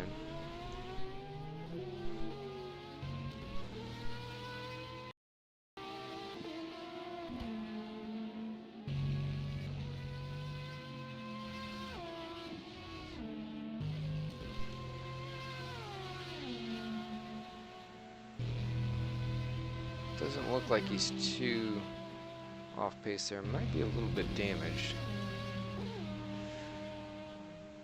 So an update on our DNFs. Started with 37 cars. There were supposed to be 38. And I think even more than that were signed up initially. Rogier Decline is now in. Started with 37. We have now over a dozen cars are out of the race. A couple from disconnects, several with damage.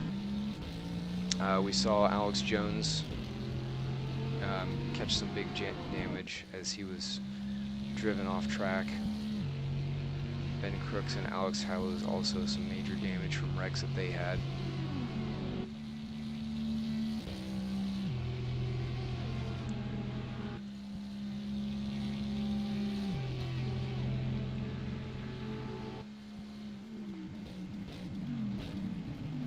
Oh, big loop around. Is that Farkas? It was indeed. Team Cormelli continuing to have a bit of a struggle. Probably should not have said anything. So Alex Schmertz is now the next car down.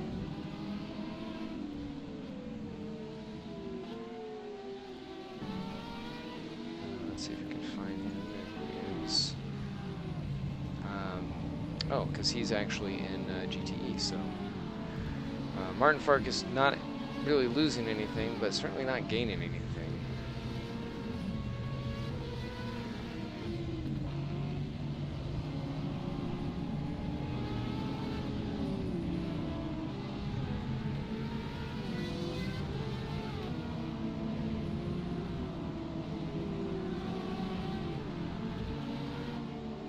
Back to Farkas now. Looks like he is still running okay.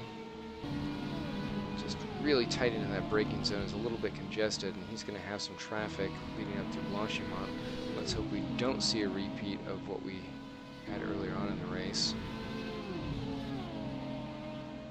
Looks like we should be clean and clear.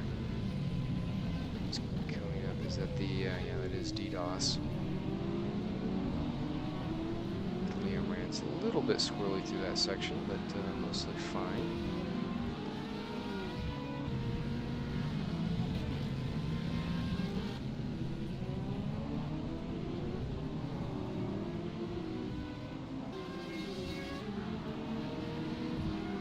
So, where is the action? Sam Bentley is now 3 seconds away from Tom Chasing. So he had passed Christian Matten, a Seawolf entry, to get that Drillers number 22 up into 8th. He's got about half an hour left. He might be able to catch Chasing, barring anybody spinning out. That's about as much as he's going to be able to make up. And you can bet that Tom Chasing will not give up that position without a fight. 3.5 seconds. The gap is slowly coming down. You can see Bentley really pushing that thing as he slings it around Puhan coming down the hill.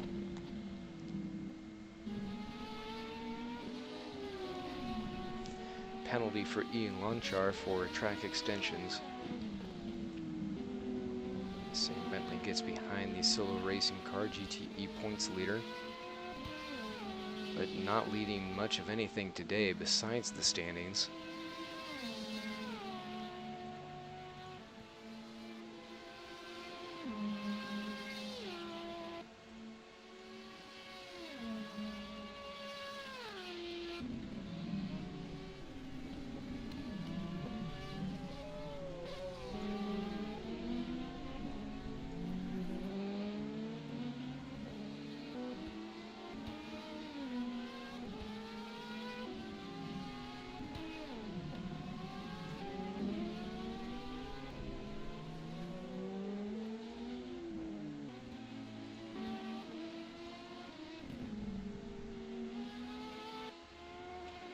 Told that there is a battle for P4 in the LMP2s,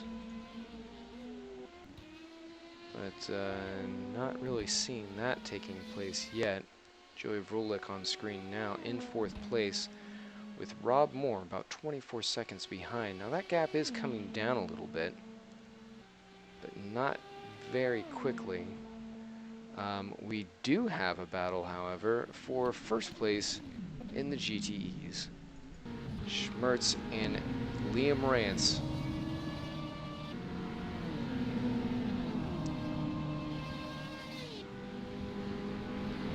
So once again, we've got a contest for the lead. BMW's right in a row heading down into Le Combe. And Schmertz is going to have to take a tight line as he's now held up. It's really upsetting as Liam Rance is going to use everything he can to take advantage of that. Going to try and poke his way around.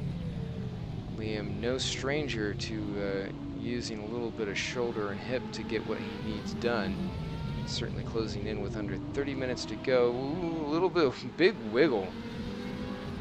Really trying to have to chase that thing out of the gutter from off of Ix down into Puhan. And Violet Benton Fife is, Nicola Kadoran with Blue Bolt Racing is, well, actually is quite a bit of ways.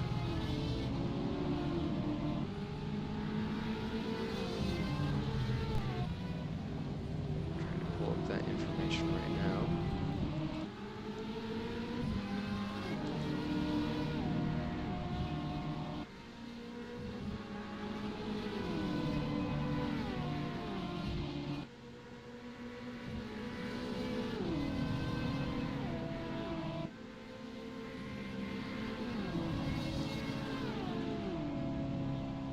Actually right there. So Kadoran is they passed, that's actually third place, but down a lap. Oh, Schmertz going off. That's the lead right there, and gets a whack from third place. That's a huge upset for them as DDoS moves into the lead. Let's take a look at how that all kicked off.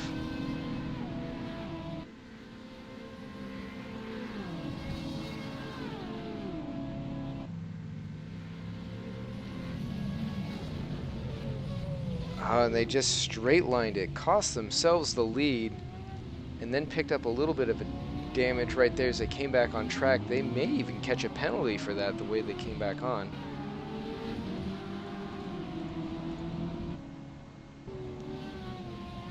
We'll have to see if anything comes of that. If they head into the pits, will certainly be the case. Now, it's backside of the race, very close to the end. We'll have to see how some of those earlier pit strategies are going to lend themselves to this. Violet Benton Fife getting a notification here that there was a bit of a spin. Still in fourth place. Not really in jeopardy of losing position, although Redek Sirk for core team number 32 is just under 30 seconds back, so yeah, not a big chance of losing out. However, they're now almost 10 seconds behind Kadoran of Blue Bolt Racing, which was that BMW you saw making contact with the back of Schmertz. So there was some time loss there, unfortunately. Schmertz now 7 seconds away. Sam Bentley is back behind Christian Matten as he's had to come into the pits. And he has lost ground, so he's in 9th place by over 25 seconds.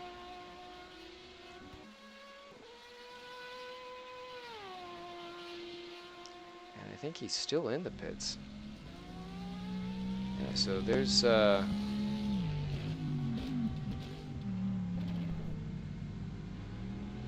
driver change, but off they go. Oh, and we've got another crash up at the top of the hill. Magnus Kunnerup, and is going to lose a position to Linus Lundvall in solo racing.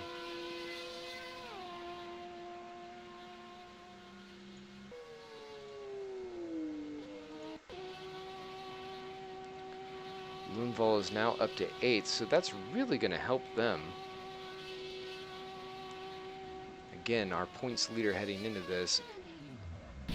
Oh, hard into the wall. That was straight on. Honestly surprised they don't have more damage, although I'm sure if the steering isn't knackered up, they probably have some major radiator damage. I have to keep an eye on it. Unfortunately, close to the end, so they might be able to hold off and hold off repairs and just pull this one to the finish.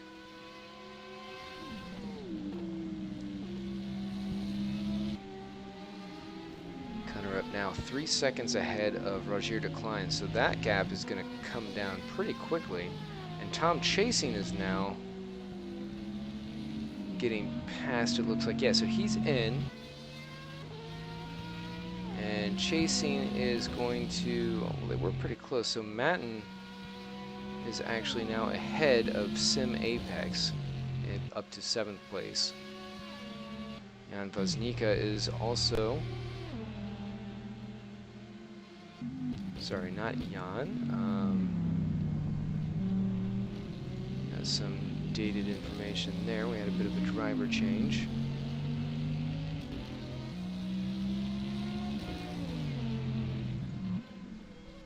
Seeing Bentley going wide there.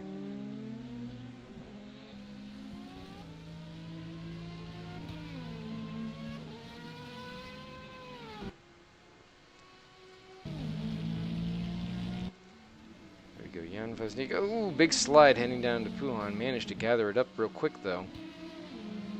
It's 2nd place. James Juba, teammate, right behind by just about a second. Joey Vrolik is further back in the other Drillers eSport. In 5th place, trying to catch up to Rob Moore, and 4th in the Seawolf Net Race Motorsport number 47. So as the GTEs start to sort of string out, the LMP2s are beginning to put on a bit of a show. Joey Vrolik is now out of the pits in 5th place.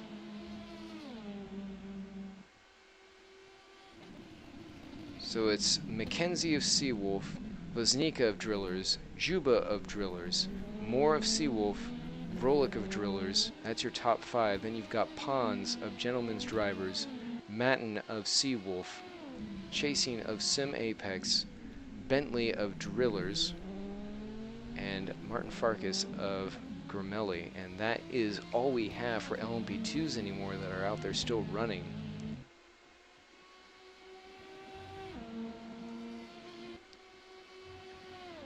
And as you can see, this this car is rather pulling a bit of a gap on teammate James.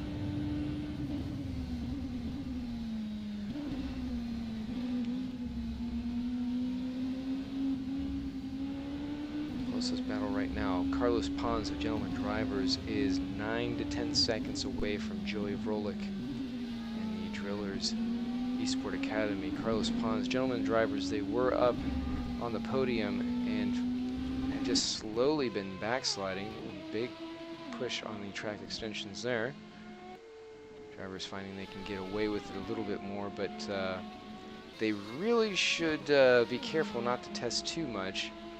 Obviously, it's a very close race and it's coming down to the end, but if you get a penalty from the stewards, if they happen to look up and see that you keep pushing there, they will say something. Rob Timpin and the group are not afraid to call people out and make them pay for abusing the system.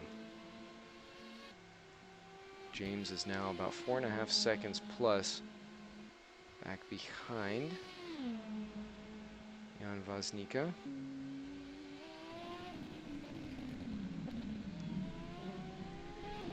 And Liam Rance is just walking away with 1st place in GTE. He's now 17 seconds ahead of Alex Schmertz, who in turn is almost an entire lap ahead of Nicola Cadorin in 13th. Violet Benton Fife is now while still holding at about 9 seconds behind, so not much change there. As we focus in on Benton Fife. Ooh, pushing a little bit wide, that will not help the time. I did say there were no guarantees that we wouldn't focus in on any of the mistakes. Sorry about that. It's starting to get a little bit darker, especially in the more shaded regions of the track, which they get into as they head downhill. Martin Farkas is in with 19 minutes to go, so we're cutting it pretty close to the end here. And Matten is coming out. Christian Matten, which that's in 9th place. Seawolf's entry falling back even more. But they should be able to make it to the end. We'll see how some of the other teams have fared with the way that they did their pit strategy. There were just so many teams in and out that I could not keep track. So it's a bit of a mystery. Looking at Carlos Pons, 6th place now, 3 seconds behind Joey Volek. You can see just up the road there, getting ready to head into the chicane as we go past the former GTE leader,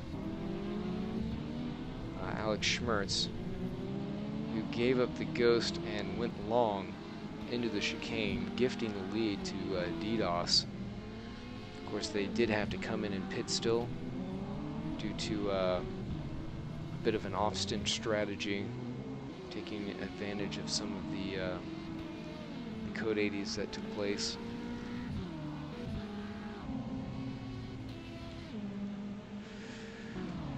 With under 20 minutes to go, I'm going to do a quick commentator's break, and we'll come back and we'll take this thing to the end. Be right back.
And with 5 minutes to go, things are already getting hot towards the end, as we saw Ian Longchar going off track.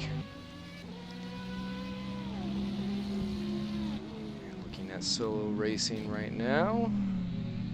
Still back in 8th place. Not really much that they're going to be able to do with that. 17 seconds behind Amir Hazik. But Roger Decline is not far away, so there's lots to be lost as they come up the hill, and that was a little bit to the left there. Radek Sirk is now off.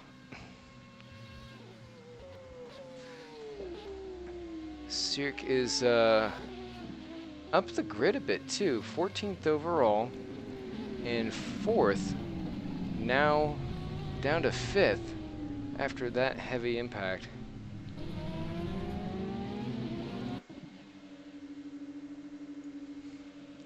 So what happened? Looks like they were way out wide on the exit of the kink at Blanchimont, and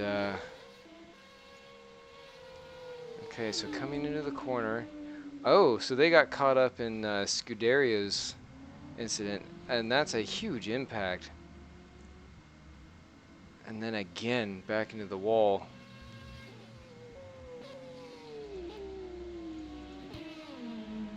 I don't know how they're going to be able to keep. I mean, they're still going.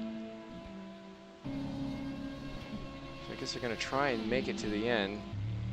Costa is now off, and he's hit the wall.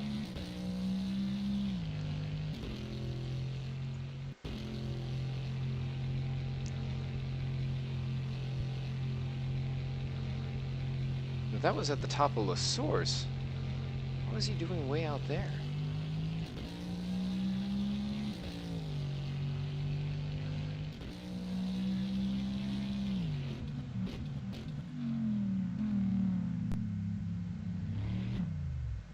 Ah, on the gas just a little bit too much. So it didn't actually get into the wall, just very close to it when we cut in.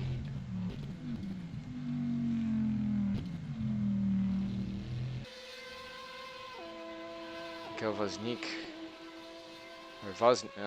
Wozniak is now up into P20. Passing Magnus Kunnerup, who's on screen right now. Wozniak going by. So that's down in 10th and 11th. Martin Farkas is off into the wall. Oh no, we've got almost 2 minutes left. Car is not moving.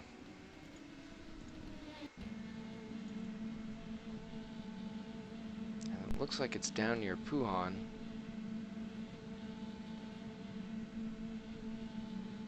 Martin Farkas, after struggling through a lot of setbacks throughout this race, and he's already, so he has steering damage going into this. He'd gone off at one point.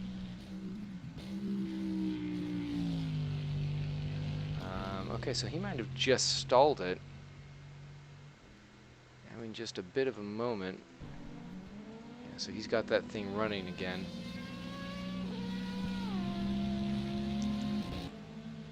Tom chasing off the track just a moment ago. Whew, a lot of change-up going on.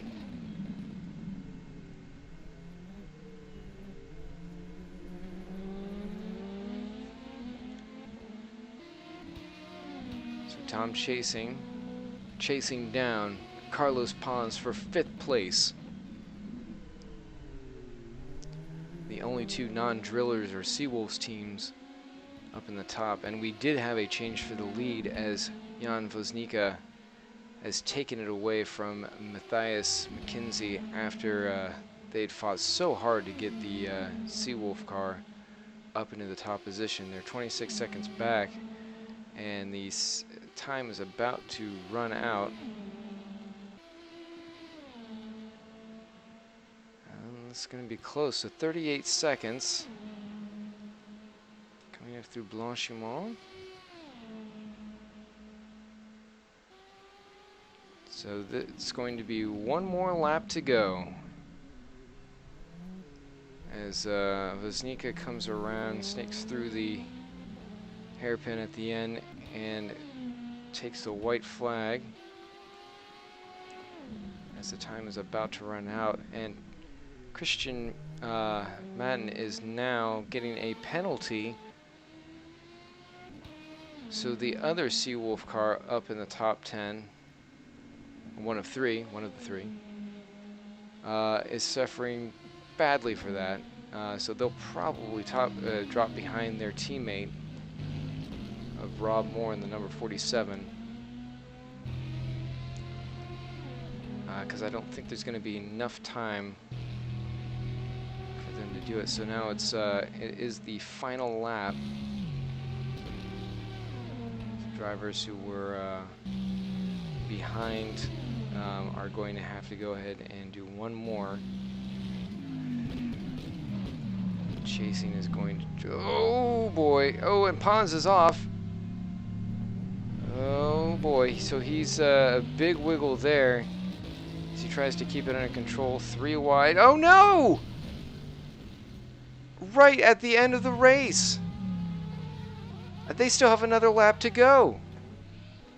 Tom chasing and Carlos Pons chasing over the wall.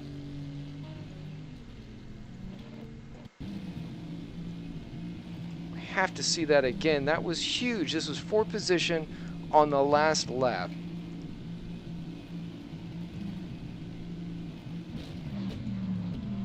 They had the Protocat car in there, which Pons kind of got tripped over.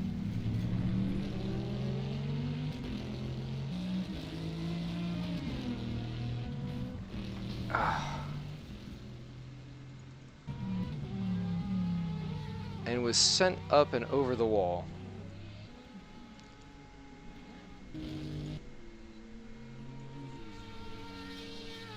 So that car is basically destroyed. They're just going to have to limp it home at this point.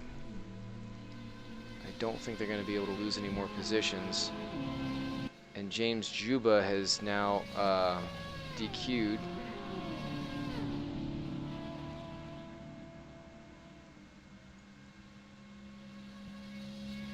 Might have finished the race though. So Jan Wozniak, as we are watching that, is our winner. McKenzie coming home in second. A hard-fought race at the end. They're going to be a little disappointed with that because they were so dominating through the early part of the race, and just to lose it barely at the end. Joey Rolick for Drillers with Sam Bentley in 3rd and 4th. Coming to the end. Carlos Pons trying to bring it home. With, oh no, and he's actually, so he's flashing his lights. He actually just lost a position because he has not officially finished yet. So that's going to allow Seawolf with Christian Matten to come up into 5th. Pons is down to 6th. I don't know if he knew that the race was over. He's trying to fight back. That could be costly. No in-game chat. Tom chasing, just trying to get this thing done with. Rob Moore is going to come by in 8th and finish that out. Martin Farkas 9th. James Juba in 10th, DNF'd. Liam Rance is about to take the finish and be the official winner. Most of the GTE class has already wrapped it up. It's just a matter of where he was placed. So he's going to come by the line and kind of showboat a little bit there. With Alex Schmertz in 2nd. Again, another battle that was unfortunate for those guys. They worked so hard to get to the top, were up there for so long, kind of fell off. Nikola Kadorin, an unlikely story, just kind of out of nowhere. I mean, they've been steady all race long, but the Blue Bolt Racing team just kind of bouncing around the grid and made a podium. Redek Cirque up in 14th, even after that hard crash, taking 4th place for the class. 5th place is Costa, who had been involved in everything, including that very last lap incident. So hopefully nothing happens there. I mean, it looked like he was just sort of getting sandwiched between ponds and chasing, but it's hard to say. Benton Fife back in 6th place for GTE after they had been up into the lead and then back in the podium and then just kind of slipped away from him. Amir Hazik, 7th place. Roger Decline in 8th. Not bad, mostly salvaged as much as they could. Linus Lundvall in 9th. Mikhail Wozniak 10th. Magnus Kunnerup in 11th. Ian Pacomi in 12th. Ian Lanchar in 13th. And Suto in 14th for Paliuk number 243. So we head out of this race here at Spa. It's been a very entertaining race. Lots of action throughout, start finish, all the way through the middle. There was a bit of a schedule change. The 4 hours of Nürburgring has actually been moved to, I believe, July 4th. We just had a calendar update, which, of course, that means that some of the American teams may or may not be there for the finale. We'll have to see. With that being a big American holiday over here. But being racers, I'm sure they will kind of move and move their schedules around. Who needs family anyway? Can just be racing instead.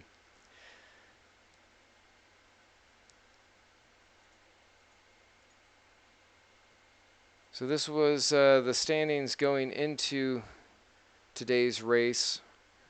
Seawolf is definitely going to be tighter on points. Number 47 finishing okay here. But the Drillers Academy definitely moving around. Gramelli, the 909, will likely fall back. Gentlemen's drivers, after losing out on that position right at the end, thinking that the race was over. At least that's the way it appeared. They might have just been flashing their lights. Should see some movement just in and around. And then we look at the GTEs. And Solo coming off of that win, a bit disappointing. Scuderia Adriatica also a disappointing finish after they'd started up high. But we'll likely see a lot of these numbers moving around. Congratulations to DDoS for their win after holding on and making progress through the field. Alex and Liam staying strong with both of their drive times. And of course the Drillers Academy dropping off. A lot of lots of teams that will not be showing up anymore or have dropped out or have switched. But that's it for today for round 5. We will be. It was enjoyable. On. Yeah. Oh. Yes, I'm here. Hello. Friendly neighbourhood gets done by traffic, but still finish P6. Here. Yeah, congratulations on that. And yeah, so The final 20 minutes were a nightmare of traffic, and by 3 litres. I was counting on another code 80, but I messed up my fuel by 3 litres due to there being only one other code 80, I think it was. ugh. Hard to. It's been hard to fun take. though. Trying to see if there are any drivers, any other drivers, I should say. Sorry, that. The waiting room's empty. Oh, I haven't seen any. Oh, I'm actually still happy about that. For a debut with this for my first race with this team and in this series, P6, what could have been um, a podium actually. Still a good debut, really. I mean, our car can fight. We've just proven that there. Yeah, excellent work. Yeah, good job by the team. Sorry you guys weren't able to hold on to those positions after you were you'd fought so hard to stay up there, and It was traffic. I'm saying it now. It was the traffic. there was quite a bit of it. You guys didn't go off though Oh, at traffic only. Radion, so good on that. Yeah, what happened on the final lap? I was in the pits taking my final 3 liters, and all I hear is a almighty crunch. Well, if you were in there when the LMP2s with Pons and Chasing came together on the front stretch, basically the one of the Corvettes was caught as the meat in the middle of the sandwich and hooked into Pons, sent him into Chasing, and they both collected into the wall, with Chasing Ooh, going up over the wall into pit road. ouch. Yeah, it was rather dramatic. I'm sorry, going to watch that again. Well, Yeah, I'll be heading off. yeah, ditto Yeah. here. But good job to everyone who raced. And we will see everyone next month at Flyers of Istanbul. Istanbul, isn't it? Yeah, That's going to be fun. yeah, Istanbul on June 20th. So well done to everybody, and we will see you next month.